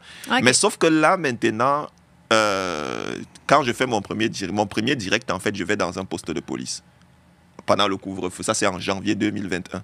Je vais dans le poste de police et je dis aux policiers que je ne respecte pas le couvre-feu, mettez-moi en prison. Donc, je vais directement comme ça. Mais la première fois où je pars, je ne rencontre aucun policier. C'est toujours, je vais là, il y a des voitures de police. C'était au centre de commandement vers Côte-des-Neiges, dans cette zone-là. Donc, je m'en vais au couvre-feu, je ne rencontre aucun policier. Je repars le 14 février. J'ai choisi la date du 14 février exprès. C'était la date de l'amour. Je suis parti au policier. Et ce jour-là, j'ai rencontré les policiers. Je leur ai dit que mon amoureuse, Liberté, est en prison. Et je ne peux pas vivre ça, elle. Je veux que vous me mettiez en prison pour que je la retrouve. C'est fou, ça. Mettez-la à l'asile, ça presse. T'es un peu fucké, toi. Bon, en tout cas, c'est... Mais une chose... comme Amélie. Un peu borderline. Ouais, c'est ça. Mais une chose qui a dégénéré, c'est avant ça, le 9 janvier, il y avait le premier... C'était le jour où le couvre-feu commençait officiellement. On avait organisé... Il y avait une manifestation qui était au métro Mont-Royal. Et moi, j'étais là, on était une vingtaine de manifestants. Ce jour-là, il y avait plusieurs médias, plus ainsi de suite. Donc, quand... Il n'y avait pas beaucoup de manifestants. Ce n'était pas comme une marche avec 10 000 personnes. On était juste 20. Ça fait qu'ils n'avaient pas trop de choses à filmer. Donc, c'était régulièrement nous qui tournions dans les caméras. Pas un manifestant spécifique, mais en un reportage de 2 minutes, une personne apparaissait au moins 4-5 fois. Donc, le journaliste a posé des questions. Il m'a posé des questions à moi, à plusieurs personnes. Et il a passé un extrait, si bien que Brébeuf a vu ça. Et ça m'a valu une suspension de 2 semaines. Ouais, donc il y a tout ça. Sauf que là, maintenant, pour moi, c'était clair que je ne trouvais pas la nécessité de faire des directs avant. Mais à partir du 20 décembre, avec la manif où ils nous ont intimidés, le 20 décembre 2020. Ouais, là, c'était rough, ça. Ça, c'était mon impression. J'ai eu l'impression que la résistance est restée dans les réseaux. Et pour moi, je me disais, la façon avec laquelle les choses venaient, j'avais l'impression qu'il y avait comme une sorte d'obscurité, comment dirais-je, c'est-à-dire une intimidation qui se vendait, on acceptait. C'est-à-dire, c'était comme si on disait, vous avez tort, mais on va rester là. Pour moi, je me suis dit non. Ben oui, on avait la chienne un peu. Là. Je ne vais jamais être violent, on ne va jamais être violent, mais il est temps de devenir ingouvernable. Ouais. Pour moi, c'était ça le principe. C'est-à-dire que on peut facilement devenir ingouvernable. Donc, c'est pour ça que j'ai commencé à aller dans le poste. J'ai dit aux policiers OK, écoutez, je ne vais pas défier le couvre-feu dans les ruelles là, parce que je prenais souvent des marches et je savais les ruelles où il y a 0% de chance qu'un policier. Mais là, je vais à la police, j'ai dit tout ça. Et puis, plusieurs autres actions. Ensuite, on allait même en groupe. Plusieurs groupes de personnes allaient dans les postes de police. Mais pour la conférence de presse, c'est quand même une étape où, le mois de juillet 2021, on avait eu un calendrier de déconfinement qui disait qu'à la fin du mois d'août, si 75% des Québécois étaient confinés, on retournait à la normale. Vaccinés, tu veux dire. Tout le monde était vacciné. Oui. Donc, mais sauf que pendant ce mois-là, je faisais des actions. Je me souviens même, il y a un policier qui m'a appelé, qui me disait, mais François, qu'est-ce que tu fais? La vie normale revient déjà. Je lui dis que non, vous faites avoir. C'est même à la fin du mois de juillet, j'ai fait mon premier séjour en prison. Parce que j'avais déjà fait des séjours de cellules de police. Non, il faut que je m'asseye pour compter combien de fois on m'avait arrêté, mis dans une cellule et tout ça pour une nuit. T'as-tu un casier judiciaire à cause de ça? Parce que j'ai eu jusque-là des probations. Je ne sais pas exactement. Non, mais c'est pas criminel, là. Non, j'ai eu des accusations criminelles en 2021. Okay. Celle de tu t'es approché de Legault à moins de tant de mètres. Là, oui, et puis c'est aussi... ça, là, explique-nous cette affaire-là. Là, tu t'en vas partout. Ben, attends, non, je ne pas partout.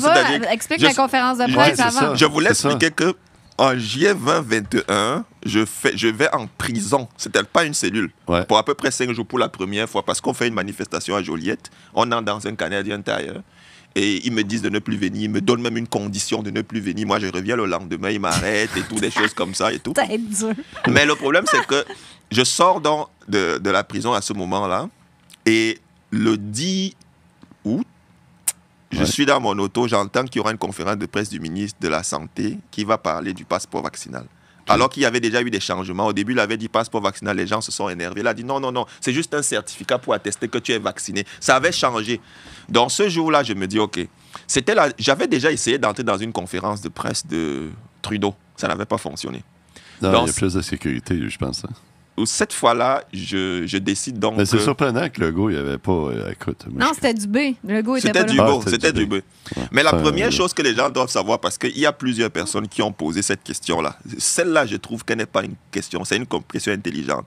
Les gens m'ont dit comment est-ce qu'il a fait pour entrer au Parlement qui est une forteresse? Et je suis de leur avis. Je suis déjà arrivé au Parlement de Québec pour manifester. Mais c'était vraiment... au Parlement? Voilà. Ça, c'est la première chose. J'aimerais dire que ce n'était pas au Parlement. Ouais, c'est ça, c'était pas au Parlement. C'était à la grande bibliothèque de Montréal. Ouais, c'était à la salle de conférence. C'est ma chance. Donc, quand maintenant, j'ai regardé l'adresse, je suis donc parti, pas avec l'auto, c'était parce que parking, c'est un peu la ville. J'ai pris le métro, je suis sorti vers Place d'Armes, je me dirige là.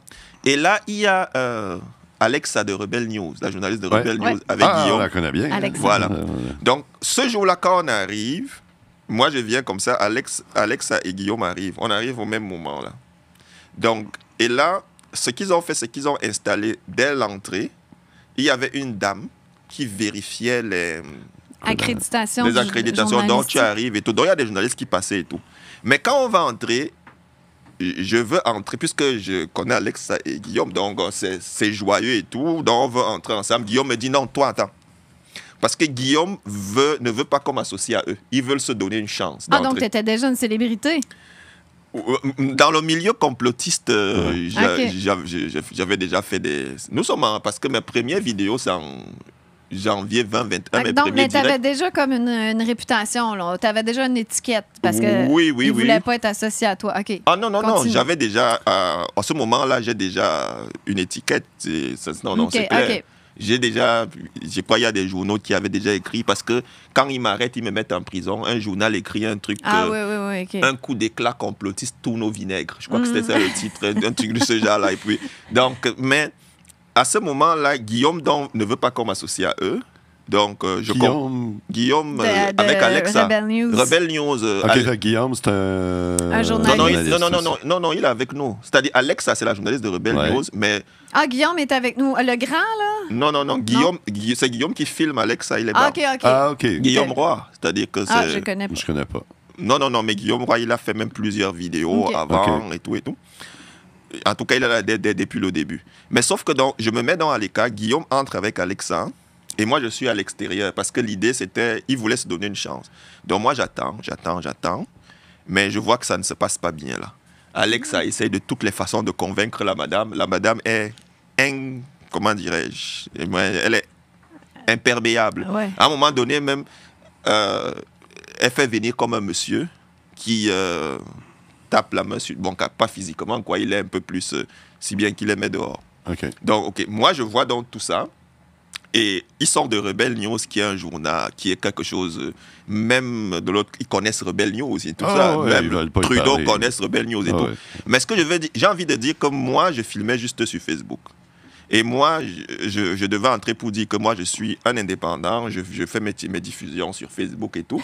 Mais je n'avais aucune chance parce qu'il y avait quand même Rebel, il veut dire Rebel News a plus de... Vous comprenez crédibilité qu'un simple indépendant qui filme. Ouais. Donc, si eux, ils n'ont pas pu entrer comme journalistes de Rebelle News, qui est quand même un truc reconnu, même si ce n'est pas aimé, mes chances à moi étaient négatives. Oui. Ah, c'était zéro. Donc, quand maintenant ils sortent, alors ce que je fais, c'est que je comprends que si je parle de la conférence de presse, mes chances d'entrée sont égales à 0. OK.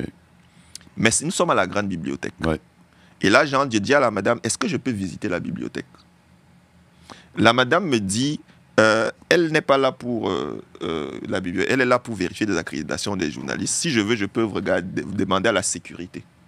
Donc voilà comment je traverse le premier cordon. Et je m'en vais, donc je me rends chez la femme de la sécurité. Mais moi, c'est la conférence qui m'intéresse, mais la dame ne sait pas. Donc quand je passe là, je dis à la madame, est-ce que je peux visiter? Elle me dit, ce sera difficile parce qu'il y a conférence de presse et c'est juste là. Donc je peux juste vous permettre d'aller aux toilettes. Ah, ben oui, j'ai envie, justement. Mais il faut porter votre masque. Ah, ben oui. Et là, j'avais prévu le coup parce que je lui ai dit non, pas de problème. J'ai porté le masque et je suis monté.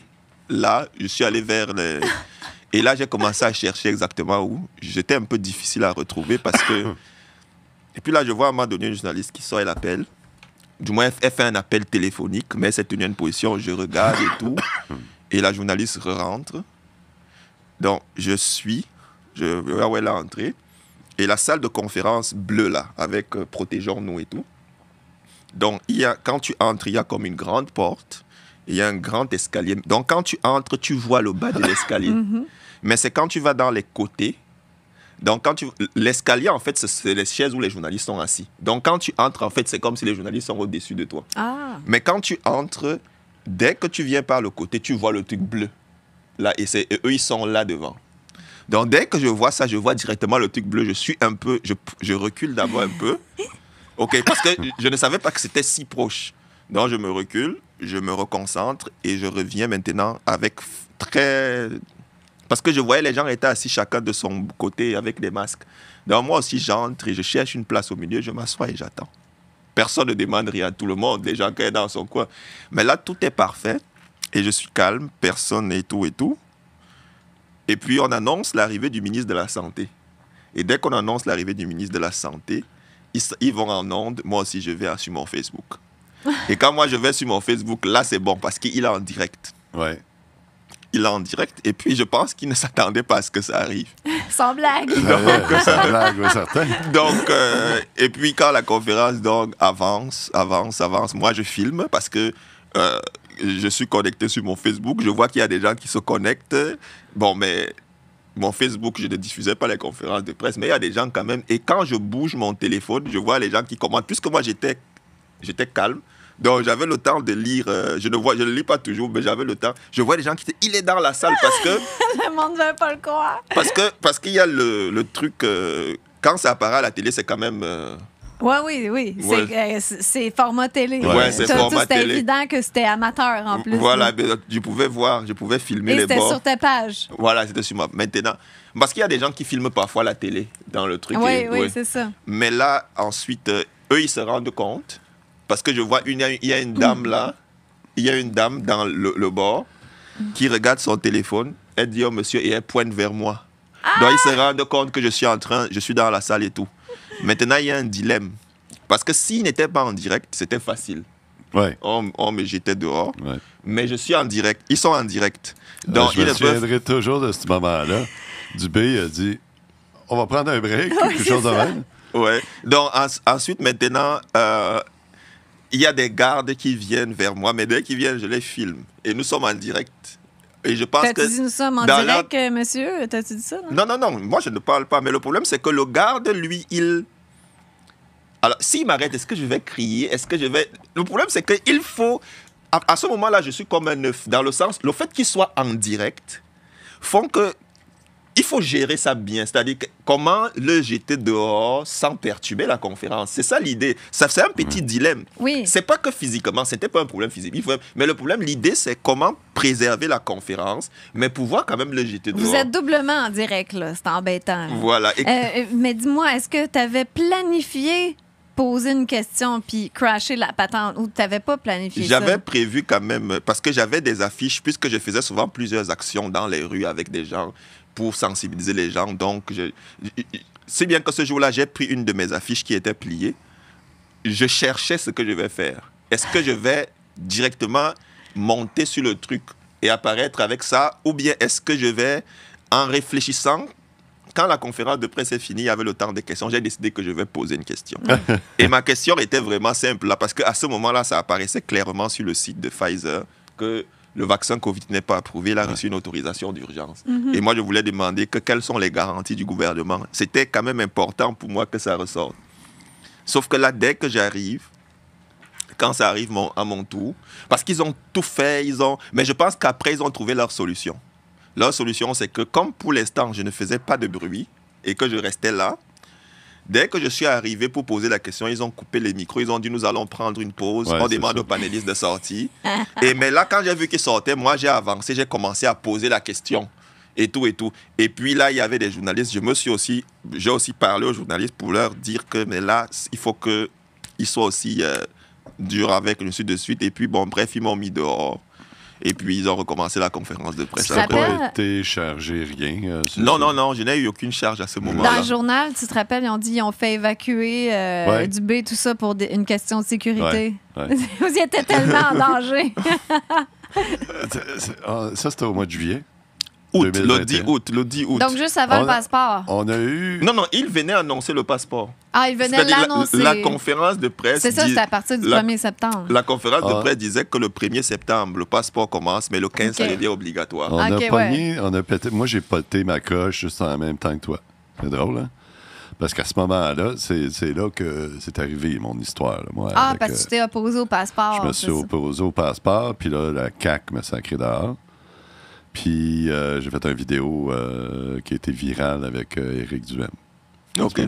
Oui, j'ai vu la vidéo avec Éric Duhaime. Ouais. C'est ça. Ouais. Fait que c'est à peu près en même temps. C'est quand même drôle. C'est vrai que moi, c'était quand même un tournant. Ma démission... passeport vaccinal, là, c'était méchant. Hein. Ma démission, c'est le 5 février. Je fais plusieurs actions, je vais en prison, en cellule plusieurs fois. Ma première prison, mais ma deuxième prison, c'est en septembre parce que 2 mois après, ou 1 mois et demi, 2 mois après, ils me mettent en prison encore parce que en mars 2021, je vais dans un commerce, dans mon quartier, je vais sans masque, ils appellent la police et la police n'arrive pas. J'ai le temps de finir, de faire mes achats, de passer à la caisse automatique de sortie. Et puis... Moi, je voulais rencontrer les policiers. Je rentre une deuxième fois. J'achète encore un truc. J'ai le temps de payer et je sors. La police n'est toujours pas là. Finalement, bon, OK, je pars. Mais quand je pars, je vois la voiture des policiers. Je pars dire aux policiers que la personne que vous cherchez, c'est moi. Et ils me disent que, bon, OK, François, on a compris, mais c'est bon, tu ne recommences plus. Je leur dis non, j'ai le droit de magasiner sans masque. C'est tout ce que j'ai fait.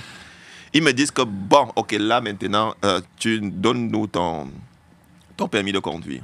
Donc, je sors mon permis, je leur donne. Et pendant qu'ils s'en vont dans leur auto pour me faire une contravention, moi, j'entre dans le commerce. Et quand j'entre dans le commerce, ils viennent derrière moi. J'étais surpris de ça. Mais là, tu as déjà contaminé tout le resto, tout le magasin. Mais je ne m'attendais pas à ça. C'était la première fois que ça arrive. C'est-à-dire, je suis en train d'entrer. Ils arrivent en tout. Ils arrivent, ils m'attrapent. Vous voyez, il me jette et je suis surpris. J'essaye même de me relever 1 ou 2 fois. Je suis compris le coup là. Il me jette au sol. Comme un dangereux criminel. Hein. C'est malade. Non, c'est comme ça que ça s'est... C'est-à-dire qu'ils m'ont arrêté tout. Mais bien sûr, je savais que c'était... Mais j'étais très surpris. J'essayais de me relever. Il m'appuie. Et puis, bon, à la fin... t'es un dangereux criminel. Le pire, c'est qu'ils savent que t'es complètement inoffensif. Ils me mettent des menottes. Ils me mettent un masque de force. Ils me mettent dans l'auto et tout. Ça va pas et après, je leur ai dit, amenez-moi en prison. Parce que si vous me libérez maintenant, je rentre encore. C'est ce que je leur avais dit. Je leur ai dit, je pense que c'est mieux de m'amener en prison parce que je veux magasiner sans masque.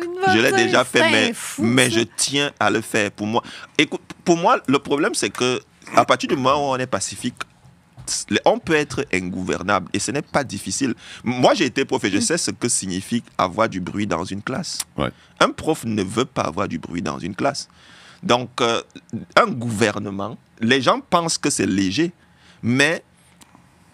Parce que si dans une classe, un élève se lève et il commence à frapper un autre, c'est clair qu'il va devenir fou pour les autres. C'est-à-dire que tu ne donnes pas. Mais une revendication peut changer. Donc, si quelqu'un se lève là, tu commences à dire, je vais lancer une bombe, je vais faire ceci, cela.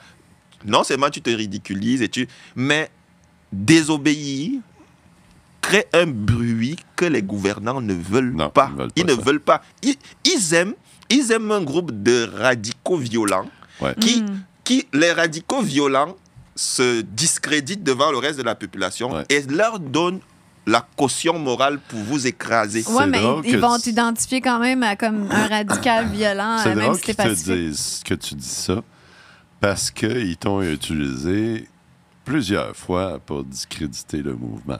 Oui, mais ce que je voulais dire, c'est que le lien entre l'événement de mars 2020 là, c'est que les policiers m'arrêtent et ils me donnent une accusation d'entrave à la police. Ça fait donc que, j'imagine que ce qu'ils appellent l'entrave, c'est que je suis entré dans le supermarché. Ça fait qu'en septembre, le 28 septembre, je dois me présenter à la cour municipale pour être jugé pour l'entrave. Sauf que pour entrer à la cour municipale, il faut porter un masque. Mais pourquoi je suis là? Je suis là parce que... Toi, tu es allé jusqu'au bout. Là. Voilà. Tu as testé le système. Voilà. Donc, je suis entré dans un commerce. Les policiers m'ont arrêté parce que je n'avais... C'est la raison là. Parce que s'il n'y avait pas... La police je n'aurais jamais eu affaire à la police. Donc, maintenant, si je porte le masque pour entrer dans la cour municipale, mais j'aurais pu le porter avant. Mais c'est parce que tu leur montres qu'ils ont raison. Voilà. Donc, à la fin, je décide que je n'entre pas avec... Donc, ils te remettent en prison? Maintenant, ils m'arrêtent. Ce jour-là, je suis avec Gisèle. On entre quand même. On s'assoit, on attend. Après, 2 agents de sécurité me disent de sortir. Je leur dis non, il y a une petite argumentation. Ils insistent. Mais j'argumente un peu, mais après, je sors. Est-ce qu'ils ont arrêté Gisèle? Non, ils n'ont pas. Parce qu'on sort... Non, au moins, là, ils n'arrêtent pas. Les agents de sécurité me disent, tu n'as pas le masque. Il faut que tu sortes. Ainsi de suite. Je leur dis, mais j'ai procès et tout. On argumente un peu. À ce moment-là, il n'y a aucune arrestation. Je suis sans masque, Gisèle est sans masque. Donc, j'argumente un peu, mais finalement, on sort.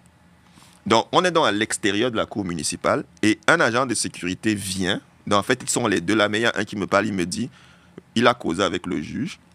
Le juge a dit que j'attends dehors. Quand il va m'appeler, je vais porter le masque et je vais aller à la salle. Mais arrivé à la salle, je pourrai enlever le masque. Je lui ai dit que le masque ne touche pas mon visage. Donc, il rentre à nouveau. Après un temps, qu'est-ce qu'on fait avec ça? Après un temps, il vient et me dit... Une cagoule anti-rachat. Non, ils sont venus après, ils m'ont dit qu'il y a un mandat d'arrêt contre toi.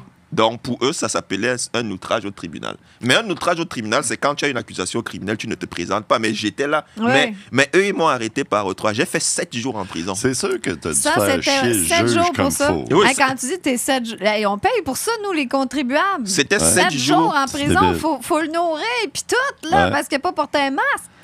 C'est débile. J'ai fait 7 jours en isolement à Bordeaux. Donc, on est allé me chercher vendredi pour le jugement.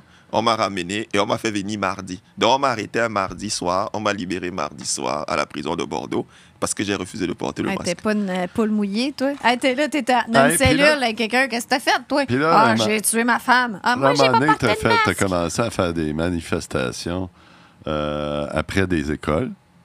Oui. Puis là, t'avais un haut-parleur, puis tu parlais fort, puis les enfants... Puis là, il y a eu pas toujours. Je n'avais pas toujours le haut-parleur. Ça a été très médiatisé, hein? T'étais comme le gros méchant, là, parce que tu faisais des manifs... encore, il y a eu une loi Amalega. Oui! Quelque chose comme ça. Ouais. C'est la loi Amalega. C'est débile! En ton honneur, j'ai écouté les débats au Parlement de Québec. Puis c'est juste s'ils te nommaient pas, mais ils te nommaient pas par ton nom. Ouais. Mais ils parlaient de toi. Est-ce que tes oreilles te scilaient?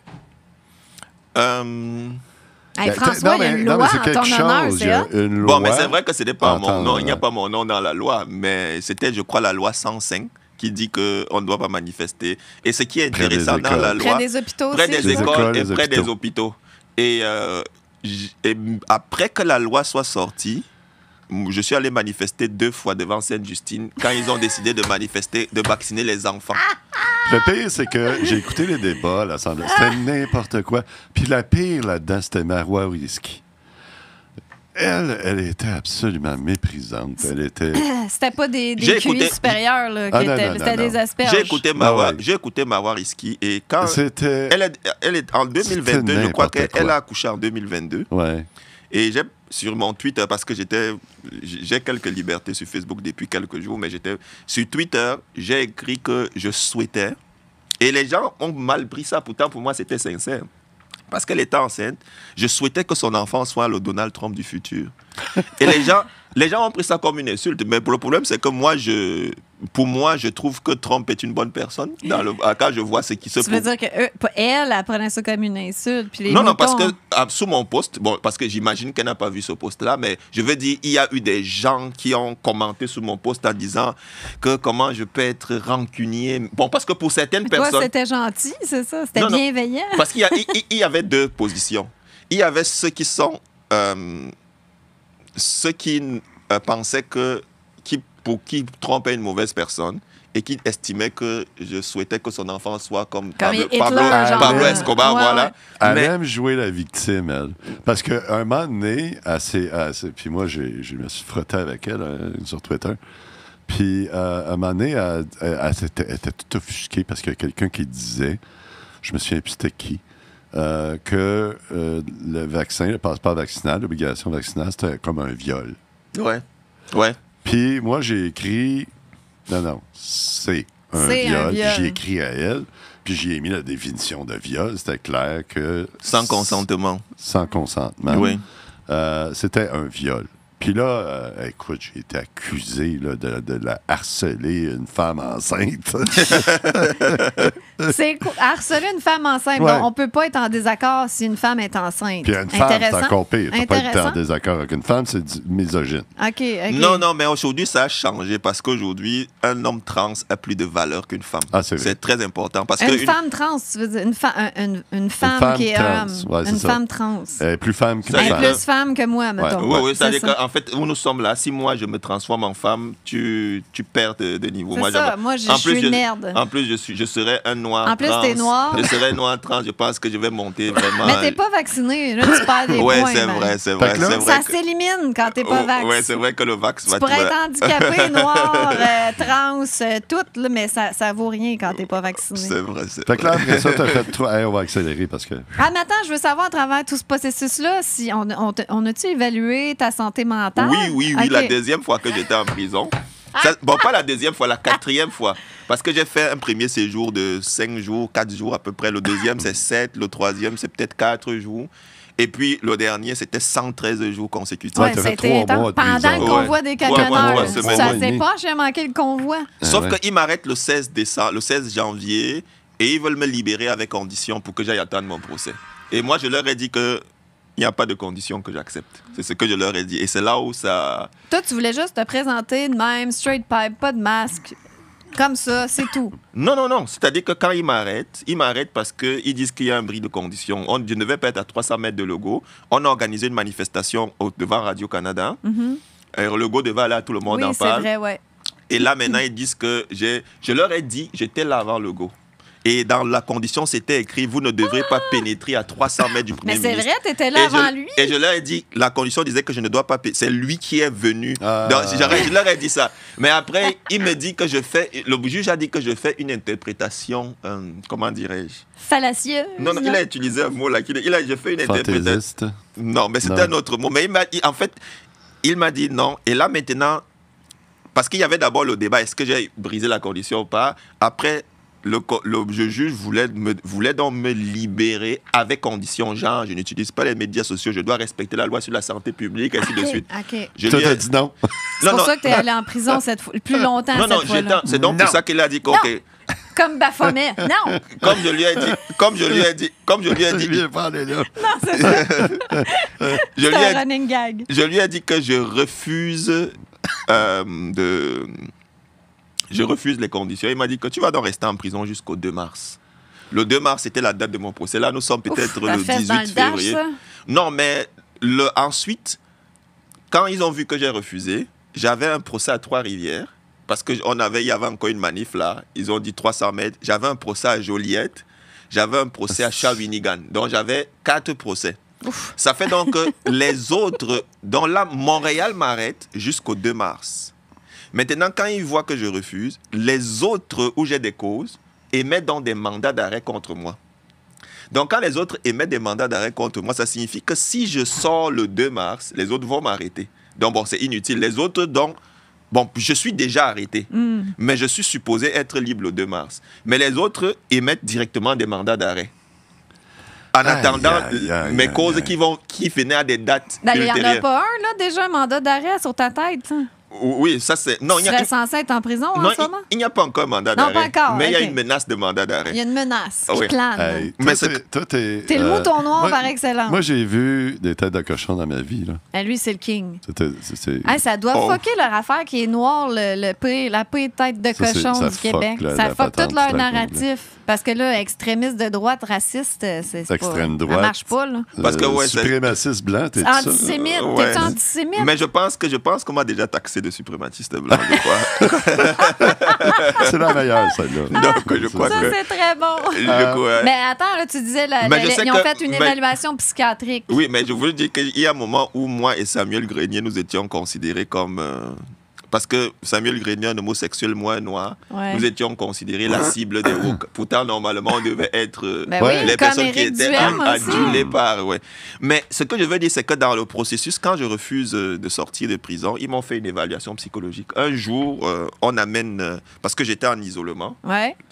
J'ai fait les 16 premiers jours, j'étais seul dans ma cellule. Donc, on amène un appareil, puisqu'il y a comme une vitre en prison. Et il y a un endroit où on peut ouvrir pour t'envoyer la bouffe. Ah, t'étais vraiment dans une cellule toute la journée? Oui, 24 sur 24 pendant 24 sur 24. Oui. Donc, voyons, t'es pas un tueur en série, là? Il est rendu 5 heures, puis on n'a même pas fait le point. On est rendu au point 2 sur 4. Je pense qu'on a trop discuté de... Ben oui, mais on a François Maléga. On a discuté du 11 septembre. On a discuté de la Lune. On a discuté de la Lune, 11 septembre, franc-maçonnerie, spiritualité. On a discuté de religion, de foi. On va prendre un petit break, 5 minutes, puis on va essayer de faire de l'ordre pour maximiser la patente. Là, il me reste 2 pages. On a pour jusqu'à minuit. on a juste 1h30. À moins qu'on réinvite... ça va à 6h. Oui, c'est ça. Mais à moins qu'on réinvite François. Oui, parce que là, on a toute l'actualité. Oui, il faut qu'on parle de l'actualité. À moins qu'on saute à l'actualité. En tout cas, on va en parler dans la pause. 2 minutes, tout de suite. Là. OK. Secteur. Dans un secteur, par exemple, mon premier secteur, il y avait 40 cellules. Mais la cellule, vous êtes 2 par cellule. Et tu sors, il y a l'aire commune où vous mangez. 2 par cellule. Des plans qu'on meurt, nous autres. Donc, c'est... Non, mais c'est difficile, puisque en cellule, là, par exemple, quand quelqu'un veut se mettre à l'aise, tu fais un pet dans la cellule avec les autres. Même si tu as envie d'aller aux toilettes. Mais tu le fais devant l'autre. Ah, c'est tellement humiliant. Mais tu vas faire comment? Tu le fais devant l'autre. Non, mais tu peux pas aller dans les aires communes quand tu veux. Ah non, parce que, par exemple, on ouvre la cellule à 8 heures. Donc, vous sortez. Ouais. De 8 heures à 10 heures, il y a comme une première tranche. À ce moment-là, si je veux faire les selles, je peux entrer, l'autre sort. Donc, mais là, tu peux aller manger, puis tu peux aller dans les aires communes. Il y a l'heure pour manger, petit déjeuner et tout. Mais à une certaine heure, ils nous rentrent, parce qu'il faut qu'ils entrent, qu'ils font parfois les comptes. Après, ils ouvrent, on fait peut-être 40 minutes, ils nous libèrent. Après, ils nous font entrer encore pour servir le repas. Ils nous font sortir. Il y a des moments où on est libre. Quand je dis libre, dans l'espace commun, là, peut-être pendant 3 heures, ils nous font rentrer vers 22 heures, on est enfermés. Mais de c'est 22 heures, in and out, là, dans la journée. De 22 heures à 8 heures, si tu as envie de faire quoi que ce soit, tu n'appuies pas sur un bouton pour que quelqu'un vienne t'ouvrir la porte. Tout ce que sel, pipi, tout, c'est là dans la cellule. Il n'y a rien à faire, tu es là. Fait qu'il t'amène pas le petit déjeuner au lit. Puis ta douche? Non, la douche, quand j'ai fait 16 jours là, tu ne me prends pas de douche. Ah, non, c'est sûr que tu me niaises. Non. Attends, tu passes 16 jours sans te laver? En réalité, pendant les 16 jours, j'ai eu droit à une seule douche. Comment qu'elle s'appelle déjà? Non, mais t'es avec un autre gars dans la Seigneur. Comment qu'elle s'appelle, là, la mairesse de Longueuil, là? Je sais pas. Catherine Fournier. Elle serait malheureuse, 16 jours, pas de douche. Ben mais quoi, le problème, c'est que... pas comme une fille qui se lave... Ah oui, OK. Je m'imaginais pas. C'est vrai que je ne comprends pas la blague. C'est correct, tu veux pas ça. Non, mais tu sais, elle s'est fait agresser sexuellement parce qu'elle était chez un député puis elle a dit qu'elle voulait prendre sa douche. Elle voulait prendre sa douche avant de se coucher. Elle est députée elle-même. Oui, c'est ça, mais elle était très jeune à ce moment-là. Puis c'est ça. Dans le fond, elle a dit j'ai été prendre ma douche, puis lui, il a vu ça comme un signe qu'elle voulait coucher avec. C'est peut-être pour ça que tu prends pas de douche. C'est ça, pour être sûr que tu ne te fasses pas violer dans la prison. Non. Dans la cellule, il n'y a pas de douche. Quand tu es dans la cellule, il y a juste le pot et le truc pour se brosser les dents. Il n'y a pas de douche. Non, mais c'est quand tu as une permission pour aller te laver. Non, dans l'air comme... Non, attends, non. Parce que là, c'est deux choses. Ça devait sentir, là, c'est épouvantable. Non, je crois que je n'ai pas été clair sur un détail. C'est-à-dire que quand j'entre à Bordeaux, je fais 16 jours d'isolement. Les 16 jours d'isolement, je suis seul dans ma cellule, enfermé 24 sur 24. Comme quand on dit quand t'es au trou, là. Oui. Mais qu'est-ce que t'as fait? Ce n'est pas le trou, parce que le trou, c'est plus grave. Là-bas, c'était à cause du Covid, isolé. Mais après les 16 jours, on m'envoie dans une aire où il y a 40 cellules. Attends, mais dans la 40 cellules... il fallait que tu portes le masque en prison? Oh oui, mais ça, c'est un autre débat. Ah non, lui, il était même le mouton noir des moutons noirs en prison. Pas? Non, je portais pas. Pendant les 40... Dans l'espace où là, il y a... Qu'est-ce qu'ils font dans ce temps? Attends un peu. J'ai comme trop de questions, je capote. Attends, il y a une chose que je vais quand même dire. J'ai envie de dire que dans l'espace quand je suis dans l'espace commun, je prenais ma douche chaque jour. C'est juste quand tu étais comme isolé. Voilà, c'est ça que je veux dire. Mais oui, mais si tu es en isolement COVID, il faut que tu te laves. Ce qu'on va faire, c'est qu'on va laisser faire l'actualité. OK. Puis, on va faire les membres. Fait que on a, mettons, 30 minutes. Fait qu'on parle pas d'actualité aujourd'hui. 30 minutes, puis après ça, on va faire les membres. Comme ça, on va finir. On va avoir 40 minutes de membres. Peux-tu nous expliquer c'était quoi l'histoire quand ils t'ont mis une muselière? Oh, pas le temps. Muselière ou... On n'a pas le temps, un show de 5 heures. Ah oui, on n'a pas le temps. Il est juste 5 heures le show. Ils m'ont mis des masques anti-crachat à plusieurs reprises. Comme je refusais le masque, ils mettaient un masque anti-crachat. Et en cellule, il y avait comme je refusais de mettre le masque, parce que ce qui se passait, c'est qu'il n'y avait pas de violence. Je restais là. Ils venaient, ils me mettaient le masque. Quand ils me mettaient le masque, je restais calme. Mais la personne, quand il finissait de me mettre le masque, quand il partait, j'enlevais le masque. Simplement comme ça.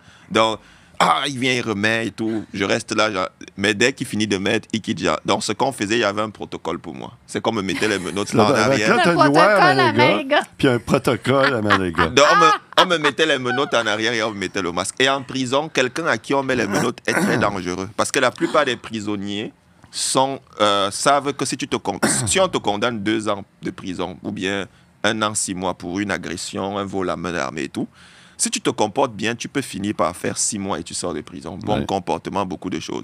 Donc, un prisonnier qui est intelligent, c'est que même s'il est un dur à cuire, il fait l'effort de bien se comporter. Donc, un prisonnier à qui on met les menottes, c'est un cas perdu. C'est un cas perdu. Toi, t'es un cas désespéré. Et ce qui s'est passé, c'est qu'un jour, on m'a transféré d'une aile à l'autre avec le masque et les menottes en arrière. Et quand j'avance, il y avait plusieurs prisonniers qui me connaissaient, qui me disaient « François, ne lâche pas, ne lâche pas ». Mais il y avait dans la prison un gars qui venait de Colombie-Britannique, qui ne m'avait jamais vu, jamais entendu parler de moi. J'étais un inconnu. Donc quand il arrive, il voit quelqu'un de masqué avec les menottes en arrière. Il s'est dit « Ça, c'est sûr que c'est un caïd ». Un tueur en série. Donc, et là, en prison... Comment il s'appelle? Hannibal Lecter.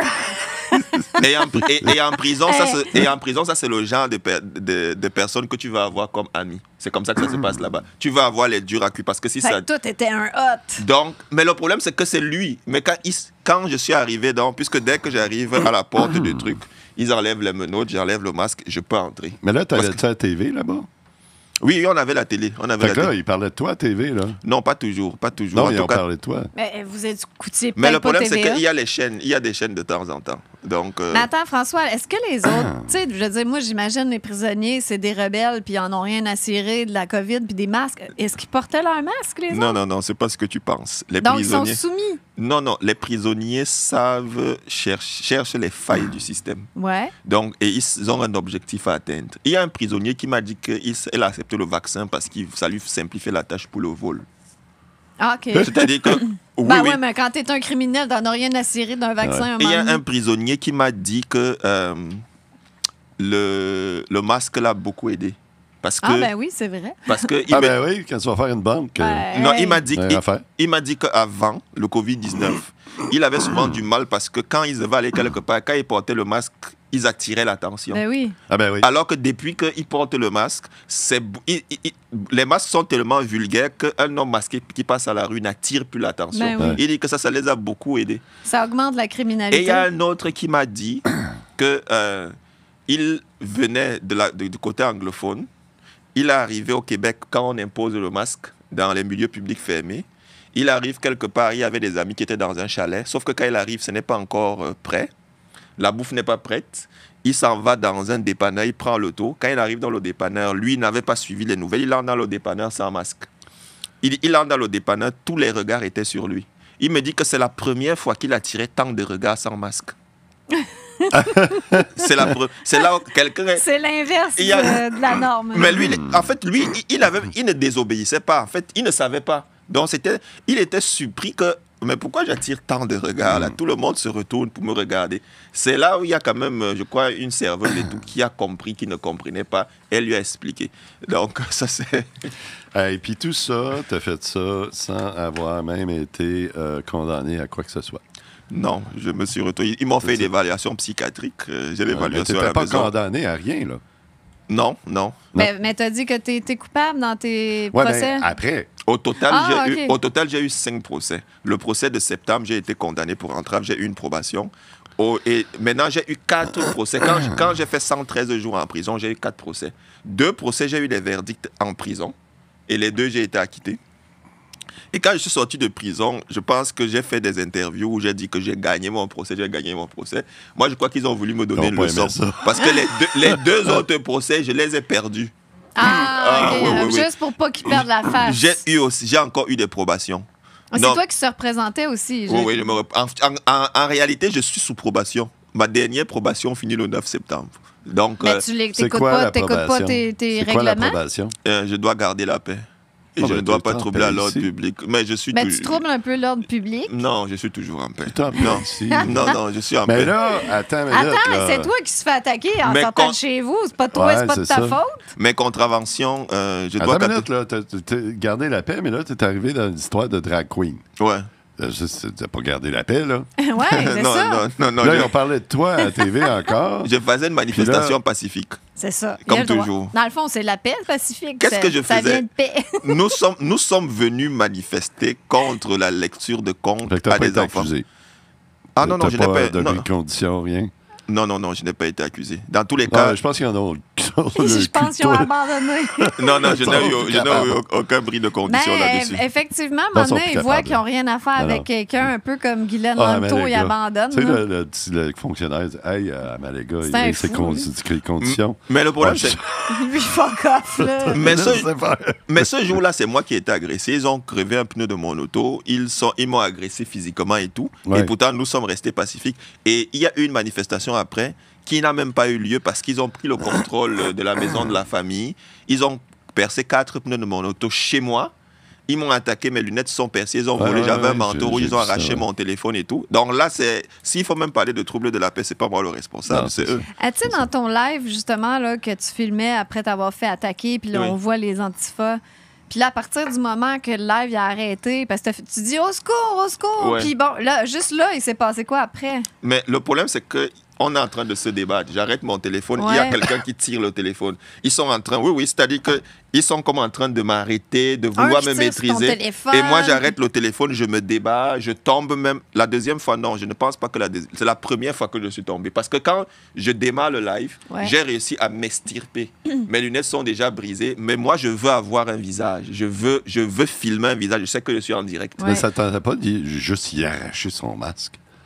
Je pense un grand gars, là, t'es costaud. Là. Non, je pense que si je m'étais approché, à un moment donné, j'aurais bien voulu enlever un masque pour avoir un visage. Ouais. Mais le problème, c'est qu'après, il tire le téléphone. Quand un réussit à tirer le téléphone, il s'échappe dans toutes les directions. J'essaie de courir, mais j'ai un sac au dos. Et dans ma tête, j'ai envie de laisser le sac et courir. Mais je me rends compte que dans mon sac, il y avait aussi des choses importantes. Donc, entre le sac et le téléphone... Et puis, mais je sentais que je pouvais courir plus vite que lui, mais sauf que, écoute, il y avait le sac qui m'alourdissait. Il n'y avait pas une femme là-dedans? Non, en filmant, là, on voyait pas qu'il y avait une femme. C'est un homme en jupe, c'est pas une femme. Non, mais il y en avait 4. Ah oui, j'ai l'impression qu'il y a une femme, oui. Ouais. Elle n'est pas en jupe. Oui, je crois qu'il y a une femme, oui. C'était qui, tu penses, ces gens-là? Non, mais ce sont les Antifas, ce sont les mêmes personnes qui étaient le 2 avril à la Maison de la Famille. Donc, des gens payés ou juste des activistes sont des gens débiles? payés. Non, ce ne sont pas des activistes parce qu'ils n'ont aucun argument. Moi, je crois qu'on leur donne de l'argent pour aller faire du grabuge. Aller intimider les gens. Ouais. Fait que là, t'as fait les drag queens, puis là, t'es rendu dans le changement climatique. Bon. Tu cherches le trouble, toi? Attends une minute. Avant de répondre, on t'a fait un petit sondage hier. Ouais. Hier? Avant-hier, je crois. Avant-hier. Ouais. Puis j'ai pris des petits extraits. Ouais. OK? Fait qu'on va présenter ça, puis après ça, on va revenir là-dessus. D'accord. Donc, on regarde ça. Bonjour, monsieur. Salut. Excusez-moi, je suis en train de faire un sondage, là. Je suis en direct sur Facebook. Okay, actuellement, je me filme. OK, d'accord. Je te filme. D'accord. Oui, alors j'ai 2 questions. La première question, c'est est-ce que tu crois qu'il y a une relation entre les feux de forêt et le réchauffement climatique? Ben, clairement, sans aucun doute. OK. Est-ce que tu serais prêt à te soumettre à des restrictions du gouvernement, style celle qui a eu lieu au Covid-19, genre on limite la voiture, on limite la distance à parcourir, puisque...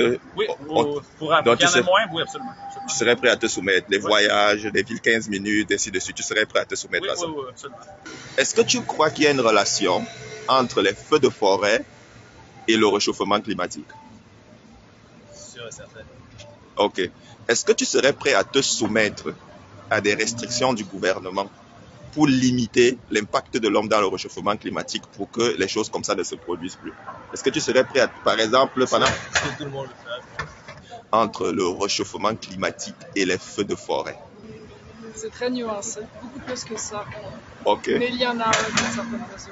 Si le monde ne mangeait pas de viande, c'est pas les animaux qui sont dangereux, c'est les êtres dits. Je dis bien dits humains. Est-ce que tu penses qu'il y a un lien entre le réchauffement climatique et les feux de forêt? Ben absolument. Le réchauffement climatique, c'est causé par l'activité humaine. Ouais. Puis les feux de forêt sont causés par le réchauffement climatique. Est-ce que tu serais prêt à te remettre à des restrictions gouvernementales pour limiter les feux de forêt? Ben, je le fais déjà. J'utilise les transports en commun, j'ai vendu mon camion. Je vis de façon éco-responsable. J'essaie de gérer mes déchets puis tout pour faire des choix écologiques pour notre futur. Je trouve ça... Ah, bon. Ah, c'est-tu beau? On n'est pas sorti de beau, la T'en jeunesse. as pas pogné un seul qui disait non. Ouais. C'est de la bullshit. C'est vrai que j'ai eu du mal parce que je voulais d'abord aller faire le sondage au Mont-Royal, au métro Mont-Royal. Ça, c'était Saint-Hubert, rue Saint-Hubert. Ça sonne woke. Ça sonne woke. Saint-Hubert, Beaubien, vers Rosemont, la petite patrie. Ouais, t'es dans le parti woke. Ben, moi, je dirais que l'île est complètement woke. Là. Ouais. Mais, tu sais, l'île de Montréal, c'est woke, non? Ouais. Fait que là, c'est weird en chien parce que le monde pense, il croit que les réchauffements climatiques ont fait partir les feux de forêt. Ouais. Donc, c'est parce que là, il fait trop chaud, donc c'est mais il n'a quoi même pas fait chaud, non, effectivement. Mais c'est quoi la vraie théorie? C'est qu'il fait tellement chaud que le bois, il est sec, fait que le feu pompe. Oui, mais c'est parce que c'est pas ça. Il y a eu 3 jours de chaleur. Non, mais je comprends parfaitement. Je comprends même pas c'est quoi leur théorie. C'est ça que je veux... c'est quoi la théorie officielle? C'est ça qui est beau dans ça, c'est qu'ils sont convaincus. Fait que la propagande fonctionne. Ben oui, mais ils sont conformistes. On voit que c'est des moutons. Non seulement ils connaissent pas François, fait que déjà, quand tu connais pas François, là, c'était mal barré. Il y a une personne qui t'a reconnu. Oui, il y a même une dame qui, pendant que je causais, parce qu'il y a un endroit où je cause avec 3 messieurs, et il y a une dame qui vient à un moment donné, elle dit, est-ce que vous savez que vous êtes en direct sur Facebook? Les messieurs ne comprennent pas très bien. Après, elle passe et dit, c'est un conspi. Ah! Elle dit que c'est un conspi et tout. Donc, j'ai même voulu l'interviewer parce que je tournais d'abord la caméra sur moi et je demandais l'autorisation. Ouais. Quand je l'ai vu passer, à un moment donné, elle m'a regardé comme ça avec des yeux très méchants, elle est passée. T'es quand même respectueux. Bon, je pense que c'est important parce que moi, je crois, et c'est important, parce qu'il y a beaucoup de gens qui me disent, on s'en fout du gouvernement, on ne manifeste pas. Le plus important, c'est que je suis conscient de qui je suis. Mais moi, je crois que quand la majorité se soumet, le petit qui ne se soumet pas, ils vont nous écraser. Ben, ça fait peur de ne pas se soumettre tout seul. Effectivement, c'est pas tout le monde qui a le courage d'être là, à se tenir debout seul. Ça s'est passé dans les endroits, l'Allemagne nazie, ainsi de suite. C'est pour ça que moi, je pense que le style de conflit qu'on est en train de vivre, il faut qu'on réveille un maximum de personnes pour devenir ingouvernable. C'est pour ça que pour les mesures sanitaires, moi, je croyais... Mais là, ça va être difficile, là, parce que, regarde, sont endormis. Oui, mais moi, je crois que, par exemple, il y a la manif... Bon, je ne voulais pas en parler, mais je vais en parler. La manif du 8 juillet qui est un peu, entre guillemets, actuellement, là. Mais si on réussit notre manif du 8 juillet avec les jeunes, on comptait partir aussi une ligue de défense des droits des jeunes où les jeunes seront vraiment à la commande pour l'année prochaine. Mais les prochaines choses que j'aimerais faire là, je veux même aussi le faire parce que dernièrement, il y a eu plusieurs personnes qui ont été très généreux. J'ai plusieurs projets pour des actions choc pour le climat. Tu vas te retrouver en prison encore. Non. Quand je dis actions choc... Ramasse-toi pas en prison. Non, quand je dis des actions choc, ce ne seront pas des actions violentes. J'ai 2 actions choc sur le réchauffement du climat, sur l'identité et la monnaie numérique. La seule action qui peut m'amener en prison, c'est celle que je compte faire ce soir ou demain soir. Moi, ça, je vais faire de quoi ça soir? passera pas. Je vais sûrement me ramasser en prison. On part juste dimanche. C'est ça. Il peut le dire. Ah, OK, c'est bon. À soir, c'est bon. Mais c'est ce soir ou demain soir, parce que j'ai une petite réunion à 19h30. Si je finis la réunion assez tôt, normalement, aujourd'hui, devrait avoir les internationales de feu l'Auto-Québec. Il n'y en a pas, ils sont cancellés. Voilà. Ouais. C'est donc pour ça que le 24, moi, j'ai voulu faire un feu d'artifice. Ouais. Mais sauf que... C'est là que ça se passe. Non, j'ai voulu faire un feu d'artifice. Mais sauf que le problème, c'est que je n'ai jamais fait de feu d'artifice. Ah. Donc, j'ai eu peur de faire une action de désobéissance civile qui dégénère. Oui, mais en plus, c'est ça peut être dangereux pour toi. Là. Voilà, le problème, c'est que comme moi, je n'avais jamais fait de... J'ai voulu faire un feu d'artifice le 24, mais sauf que quand j'ai vu la mécanique, j'ai un peu... Parce que, bon, là, moi, je voulais faire ça en direct. Mon objectif, c'était quoi? Je voulais faire passer des vidéos de climatologues. Non, c'est-à-dire que je voulais faire un direct sur Facebook. Première étape, je motive ce que je vais faire. Okay. Donc, j'ai 3 ou 4 vidéos de climatologues réputés qui disent et qui donnent des données pour dire qu'il n'y a pas de réchauffement climatique. Après avoir fait ça, je devais démarrer mon feu d'artifice et filmer tout ça en direct. Mais sauf que comme j'ai quand même fait sauter quelques feux d'artifice le 24, mais c'était des feux mineurs, on m'entraînait. Que tu achètes au dépanneur. On m'entraînait un peu. Donc, j'ai eu peur que maintenant, si je me retire pour faire un feu d'artifice, si le feu prend, moi, je vais paniquer parce que c'est nouveau. Et je ne voulais pas faire ça en direct. Mais sauf que j'ai l'impression que j'ai eu quand même un petit entraînement. Là, et je pense que si l'interdiction persiste, soit ce soir, soit demain soir, je vais quand même faire un beau feu d'artifice pour désobéir. Mais sauf que les choses dont je parle, là, Attends une minute. Bonne fête du Canada! C'est-tu interdit de faire des feux d'artifice ou c'est juste le show à la ronde qui est arrêté? Oui, c'est pour ça que je dis... T'as-tu le droit? J'en sais rien, mais je peux-tu comprendre c'est quoi? Parce que pourquoi les feux d'artifice sont interdits ou sont annulés? C'est pour pas faire de la pollution dans l'air? Autant que j'en ai rien à cirer. Les feux d'artifice, ça change quoi un feu d'artifice versus des avions ou les usines? Rien pas tout. C'est juste... on est dans un délire. Non, on est dans Non, ça rapporte au feu en ce moment qui brûle. Au changement climatique. Les feux d'artifice vont mettre le feu, c'est ça? Mais le problème, c'est que tout ça, leur objectif, c'est de fabriquer une raison et de nous éduquer à être constamment soumis à des mesures. Mais ça fonctionne. Regarde ces gars-là. Mais ce qui me trouble Regarde le plus... Regarde ce monde-là, ce qui est répondu. Mais ce qui me trouble le plus, Stéphane, c'est ça, c'est que les gens... ont peut-être compris qu'on s'est fait mentir pendant la COVID, mais ils ne voient pas les liens. Non. Que là, c'est la même formule qui se répète pour un autre sujet. Puis c'est tout le temps ça. Puis c'est ça qui m'a plus frappé dans ta vidéo, c'est que les gens ne font pas de lien. Ils ne font pas de lien. Ils pensent que, ils nous ont menti pour ça, mais ils ne nous mentiraient pas pour ça. Ouais, pourquoi? Pourquoi qu'ils ne nous mentiraient pas pour ça? Ouais. Et le problème, c'est qu'ils ne voient pas les interdits qui arrivent là. Et le son de cloche, je crois que c'est hier, j'ai partagé une vidéo de Valérie Plante qui a partagé une vidéo d'Anne Hidalgo, la mairesse de Paris, où elle était en train de dire comment elle se vantait des des centaines de kilomètres de pistes cyclables qu'ils ont augmentées à Paris. Et Plante était en train de dire qu'elle va aller dans cette direction. Moins d'autos, plus de trucs, une ville verte. Ouais. Valérie Plante est vraiment tout excitée dans cette direction-là. Et ça se voit là, moi, dans mon quartier, à je crois 2 ou 3 rues de mon quartier. T'es où, toi? Quel quartier? Hochelaga, non, pas Hochelaga, Rosemont, la petite patrie. Je suis pas loin du métro. C'est étonnant que les Antifas savaient où tu habitais, d'ailleurs. Non, mon adresse, mais c'est pas la première fois que quelqu'un vient chez moi. Donc, elle n'est pas si dure à trouver ton adresse. Là, je pense que quand tu vas au palais de justice, je pense qu'il y a des choses comme ça que tu peux voir et tout, dans des choses. Mais ce que je veux dire, c'est qu'il y a une zone où, je sais ça pourquoi, parce qu'il y a quelqu'un avec qui on est déjà allé dans les manifestations à Québec plusieurs fois, on est revenu, on a parfois fait du covoiturage. Il y a une fois quand on revenait, on est allé chez sa mère. Sa mère est une femme et elle a préparé et tout.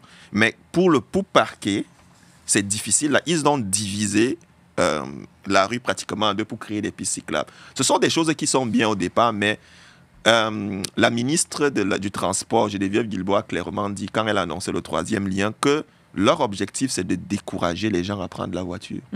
Et ça signifie qu'ils vont aller progressivement rendre l'acquisition d'une voiture chère, rendre le parking, ainsi de suite. Le gaz trop cher. Une partie des personnes vont volontairement abandonner la voiture. Ça fait que quand les déplacements se font essentiellement en vélo et à pied, ce qui est sûr, c'est que la visite 15 minutes commence à s'établir même sans pression. Mais ensuite, ils vont commencer à mettre des interdits au fur et à mesure qui font que aller d'une zone à l'autre va devenir compliqué. Et bien sûr, naturellement, en réintroduisant un passeport vaccinal où il y a une taxe carbone. La ville de 15 minutes? Oui, je pense que pas. Non, c'est pas complotiste. Ça se passe déjà en Chine. Vraiment. La ville de 15 minutes, ça existe, mais ils t'empêcheront pas d'aller. Complotiste, c'est savoir si, ils vont-tu mettre des restrictions. Non, mais ça a déjà lieu dans certaines villes où tu n'as pas l'autorisation. Où pour passer d'un endroit à l'autre, il faut comme... Oui, mais on le voit qu'ils nous font sentir tranquillement de plus en plus coupables d'avoir une voiture à essence. Il y a des villes chinoises où... Oui, mais ça, c'est la raison que tu connais. Oui, mais peu importe. Je veux dire, c'est pas les changements climatiques, c'est le manque de pétrole.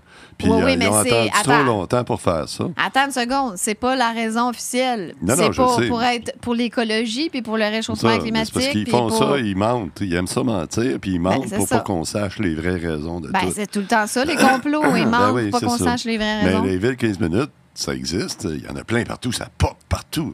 Hey, Griffintown, là, chez nous, c'est ça. Il y en a plein. Oui, mais attends, c'est pas vraiment, je vais te dire quelque chose. Vraiment des villes de 15 minutes encore, parce que tu peux pas faire tout en 15 minutes. Là. Mais le problème, c'est que chez nous, mais le problème, c'est qu'on met en place l'architecture de l'oppression. C'est Julian Assange qui disait ça. On met en place l'architecture de l'oppression et après, on commence. Mais je vais dire une chose. En 2019, quelque chose s'était passé à Brébeuf. C'était en 2019 ou 2018. Je ne me souviens pas très bien.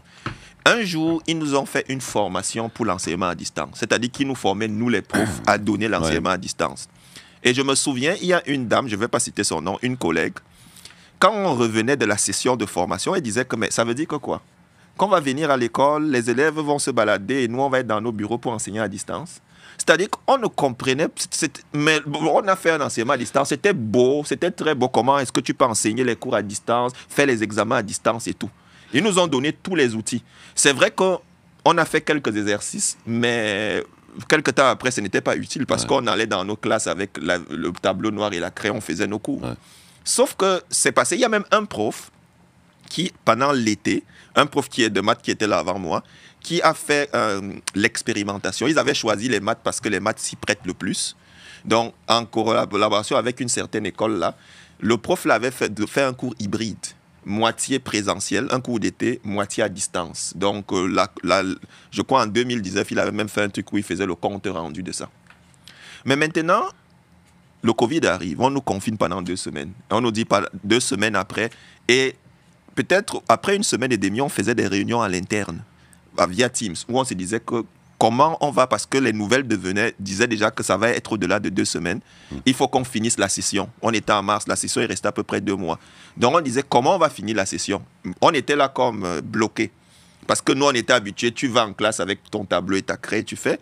Maintenant, là, tout le monde doit rester chez lui, il faut qu'on enseigne. Oh, qu'est-ce qu'on fait? Chacun venait avec sa petite idée. Parce qu'il y a Teams où tu pouvais mettre l'écran. Est-ce que tu vas mettre un tableau chez toi? Tu écris les enfants. C'était compliqué. Mais sauf qu'en réfléchissant, on se rend compte qu'on avait déjà les outils. Ah ben oui. On se rendait compte, oui, tel prof avait fait ça. Il y avait Teams. Oui, avec une Wacom. C'est un style de tableau. J'ai même une tablette que j'avais achetée moi-même. C'est-à-dire, tu écris sur la tablette, mais tu projettes la tablette. Tous les étudiants voient comme sur un tableau. Et tu peux même partager la tablette. C'est-à-dire, les étudiants, s'ils ont une tablette, peuvent écrire sur le même truc. Fait qu'ils vous ont tous montré ça avant la pandémie. C'est-à-dire, c'est pour ça que je te dis, il y a la dame qui disait, mais ça c'est... Donc, on s'est rendu compte qu'en 2020, mais on avait les outils. C'est ça. Ils ont organisé ça d'avance. Ce que je veux dire, c'est quand tu regardes maintenant les villes 15 minutes, c'est-à-dire que leur objectif, ils ont fait une première expérimentation. Leur objectif, c'est vraiment de nous garder dans des cages à poules. C'est beaucoup plus facile pour le contrôle. Mais le problème, c'est le problème, là, je vais te dire, là, c'est quoi le problème? Que je pense que c'est le problème. C'est que le monde a été trop loin. Ils n'ont pas pris les mesures à temps pour... peut-être pas qu'ils n'ont pas pris les mesures à temps, mais la technologie n'était pas encore rendue où ce qu'elle devait être rendue pour couper le pétrole. Puis là, ben, on a un problème, on n'a pas assez de pétrole. Fait que là, il faut ça prend des mesures drastiques là, pour réduire la consommation de pétrole puis abandonner complètement le pétrole. Fait que c'est ça. Là, on est en... Là, il y a une Mais la technologie de remplacement, c'est quoi? Ben, il y a 3 technologies majeures. Il y a solaire, éolien, puis nucléaire. Oui, mais peu importe ça, ça n'a pas d'importance, mais il y a des gens qui vont être évacués pour... Tu sais, là, oui, je suis dans le complot, mais c'est tellement logique qu'ils vont vouloir exploiter beaucoup de mines de comment c'est. Donc, ils vont devoir exproprier des gens. Puis Macron l'a dit, est-ce que c'est un point qu'ils vont devoir exproprier? C'est ça le mot? Oui. Exproprier certaines personnes. Absolument. Ils vont aller où? Ah, ben, il y a plein de nouveaux buildings dans les villes de 15 minutes. C'est ça. Ben, c'est ça, c'est pas un complot. Mais moi, c'est pas un complot, ça. Mais on est en guerre, puis la guerre, non, mais c'est ça. Tu dis, moi, je crois pas à ça, le complot des villes de 15 minutes. Non, ben, mais c'est ça, c'est d'entasser le monde. De là. Ben, je pense pas qu'ils vont nous en parler. Mais pourquoi tu voudrais sortir? T'as tout à 15 minutes. Tu as tout à côté de ça. Puis les autres, il n'y a rien. C'est vide. La petite gang qu'on vient d'entendre. Ils vont s'arranger pour qu'en région, ça soit invivable. Fait que personne ne va vouloir y aller. La petite gang qu'on vient d'entendre, eux autres sont toutes pour ça. Ils sortiront pas de leur ville de 15 minutes. Tu n'auras pas besoin d'empêcher, ils vont rester là. C'est mal de sortir de la ville de 15 minutes. T'es complétiste, puis t'es un extrémiste d'autres racistes. Tu prends soin des autres. T'es un raciste. Puis tu te fous, t'es égoïste. C'est ça, tu sors pas de la ville de 15 minutes. Suprémaciste. Mais t'as le droit, mais t'es un suprémaciste blanc si tu sors de la ville de 15 minutes. On arrête ça là. J'ai perdu mon... Il est là le complot de la ville de 15 minutes. On arrête ça là. J'ai mon petit dernier.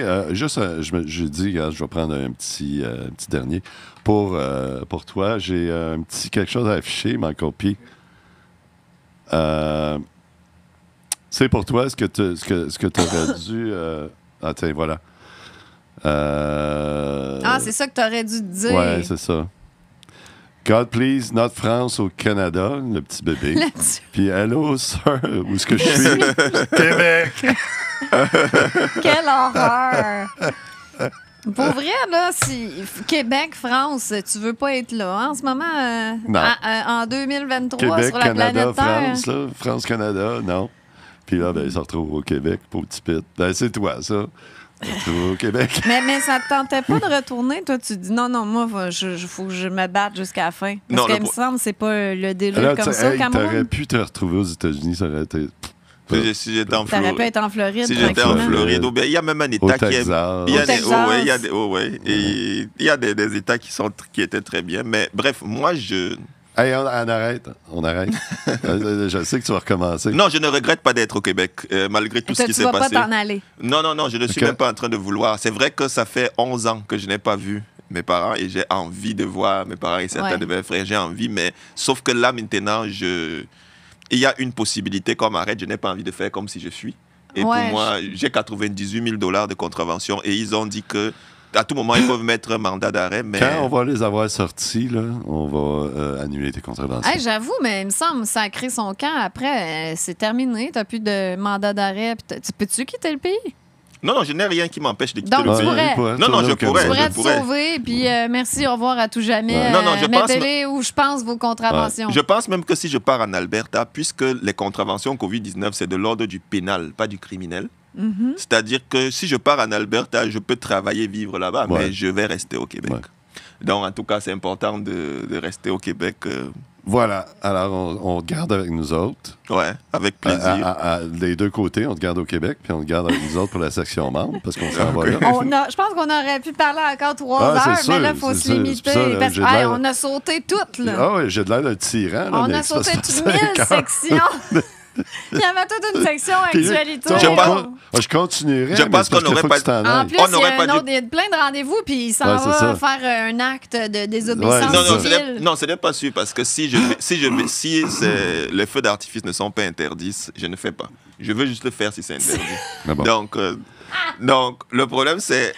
Non, c'est permis, c'est permis. On arrête. Juste pour pas qu'ils le fassent. Là, les gens qui nous écoutent, les gens, faites des likes, des commentaires surtout. Si vous n'aimez pas ce que François a fait, dites-le. Si vous aimez ce qu'il a fait, dites-le aussi. Commentez. On a eu une émission spéciale aujourd'hui. Oui, on a mêlé la religion. Oui, vous pouvez revenir sur le débat de la religion. La religion, puis tout ça. Écoute, c'était débile, notre émission. Bravo. Merci, François. Merci de m'avoir reçu. C'était vraiment une très, très bonne émission. À chaque fois qu'on discute avec François, c'est intéressant. C'était super bon. Non, c'est moi qui On l'avait reçu à Libérer l'Info aussi. Devenez membre, les gens, parce que là, on s'en va. On va faire un 40 minutes pour les membres, là. Mais n'oubliez pas, pour vous inscrire, pour joindre les membres, c'est mieux sur l'ordinateur. Ouais, sur le web, ça peut être compliqué sur votre téléphone. Ouais. Puis venez assister à l'émission. Comme Rachel. Rachel a fait. Elle est là, puis elle a tout vu ça, puis elle tient la tête. Là, en plus, qu'elle nous a amené des petites gâteries puis Rachel, elle va peut-être être là avec nous autres dans 2 semaines. Elle dit, puis tantôt, elle m'a tout raconté son histoire. Moi, elle a un vécu particulier. Moi, je veux la voir. Puis la semaine prochaine, Ève-Marie n'avait pas fini. À la demande générale. Non, elle n'avait pas fini de dire ce qu'elle avait à dire. Elle avait plein d'autres choses à dire. T'as-tu vu l'émission avec Ève-Marie? J'ai vu, je crois qu'un extrait. C'est vraiment intéressant. Je vais prendre la peine de suivre du début jusqu'à la fin. Oui, c'est intéressant. Bon. C'est sûr que peut-être des bouts que tu ne seras pas d'accord. Non, parce que là... Mais on parle de Jésus et de Marie-Madeleine beaucoup là-dedans. Fait que, en tout cas. Mais bon, en tout cas, c'est très intéressant. Puis, c'est ça. Ève-Marie avait plein d'autres affaires à nous dire. Fait que, viens-t'en. On recommence. C'était une super bonne émission. Fait que là, on va avoir une deuxième. Puis l'autre semaine d'après, on va avoir une autre femme, Rachel. Puis elle a des choses extraordinaires. Elle a de la whip, Rachel. C'est une fille de Sorel. Puis c'est une rebelle, là. Tu sais, c'est ça. Est-ce que vous êtes rebelles, nous autres, on a du fun. Non, on a le rebelle en chef. Bon, pas tellement. Toi, pas tellement. Ça, c'était extrême rebelle. Extrême rebelle. Je pense qu'il n'y a pas au Québec, là. Même au Canada, il n'y a pas eu personne qui était aussi rebelle que toi. Pour aller passer 3 mois en prison pour un masque. C'est quelque chose. 100 000 d'amende. Écoute, mais là, je sais pas si je peux oser poser une question que tu réponds genre en 30 secondes, mais je me demandais, les gens en prison, ils pensaient quoi de toi? Il y avait beaucoup de gens qui savaient pourquoi j'étais là et qui respectaient pourquoi j'étais là. Donc, ils respectaient tes convictions. Oui, il y a beaucoup de gens qui m'appuyaient. C'est vrai qu'il y a un jour, un prisonnier, le premier jour qu'on m'a remis dans le bloc, il y a un prisonnier, parce que je suis arrivé avec le masque et les menottes en arrière. Et il y a un prisonnier qui m'a dit, tu vas sortir d'ici, tu seras tout doux. C'est-à-dire que parce que comme ils m'ont mis le masque de force et tout, je lui ai dit que non, je suis prêt. T'es déjà doux, tu peux pas être plus doux. Quand on va avoir changé le gouvernement, mis le logo puis tout ça à la porte, on va te donner une médaille de l'Ordre du Québec, ça c'est certain. Moi je la vois déjà. Ouais. Je la vois déjà que François il se fait honorer. On va t'honorer, mon cher François. Je suis très honoré, mais je pense que moi mes rêves, j'ai envie d'enseigner les maths et... Mais tu vas être dans les livres d'histoire. Et prêcher la Bible. C'est les 2 choses que j'ai envie de faire. Mais tu réalises que dans 50 ans, on va sûrement parler de toi dans l'époque 2020. C'est sûr que ça t'a marqué l'histoire du Québec. T'es dans les livres d'histoire. D'une bonne façon. Merci. Merci, Stéphane. D'une façon qui était sans violence. Merci. Puis que tu as démontré la stupidité de tout ce monde-là. Mm-hmm. C'est ça qui est magnifique. Merci beaucoup. Alors, écoute, voilà. Merci. François Maléga. Puis on se retrouve la semaine prochaine. Merci avec Michael P. Michael P. Merci Rachel d'avoir été Rachel. là. Puis on se revoit la semaine prochaine avec Ève-Marie. Ciao à tous. Bye bye tout le monde. Merci. Bye bye.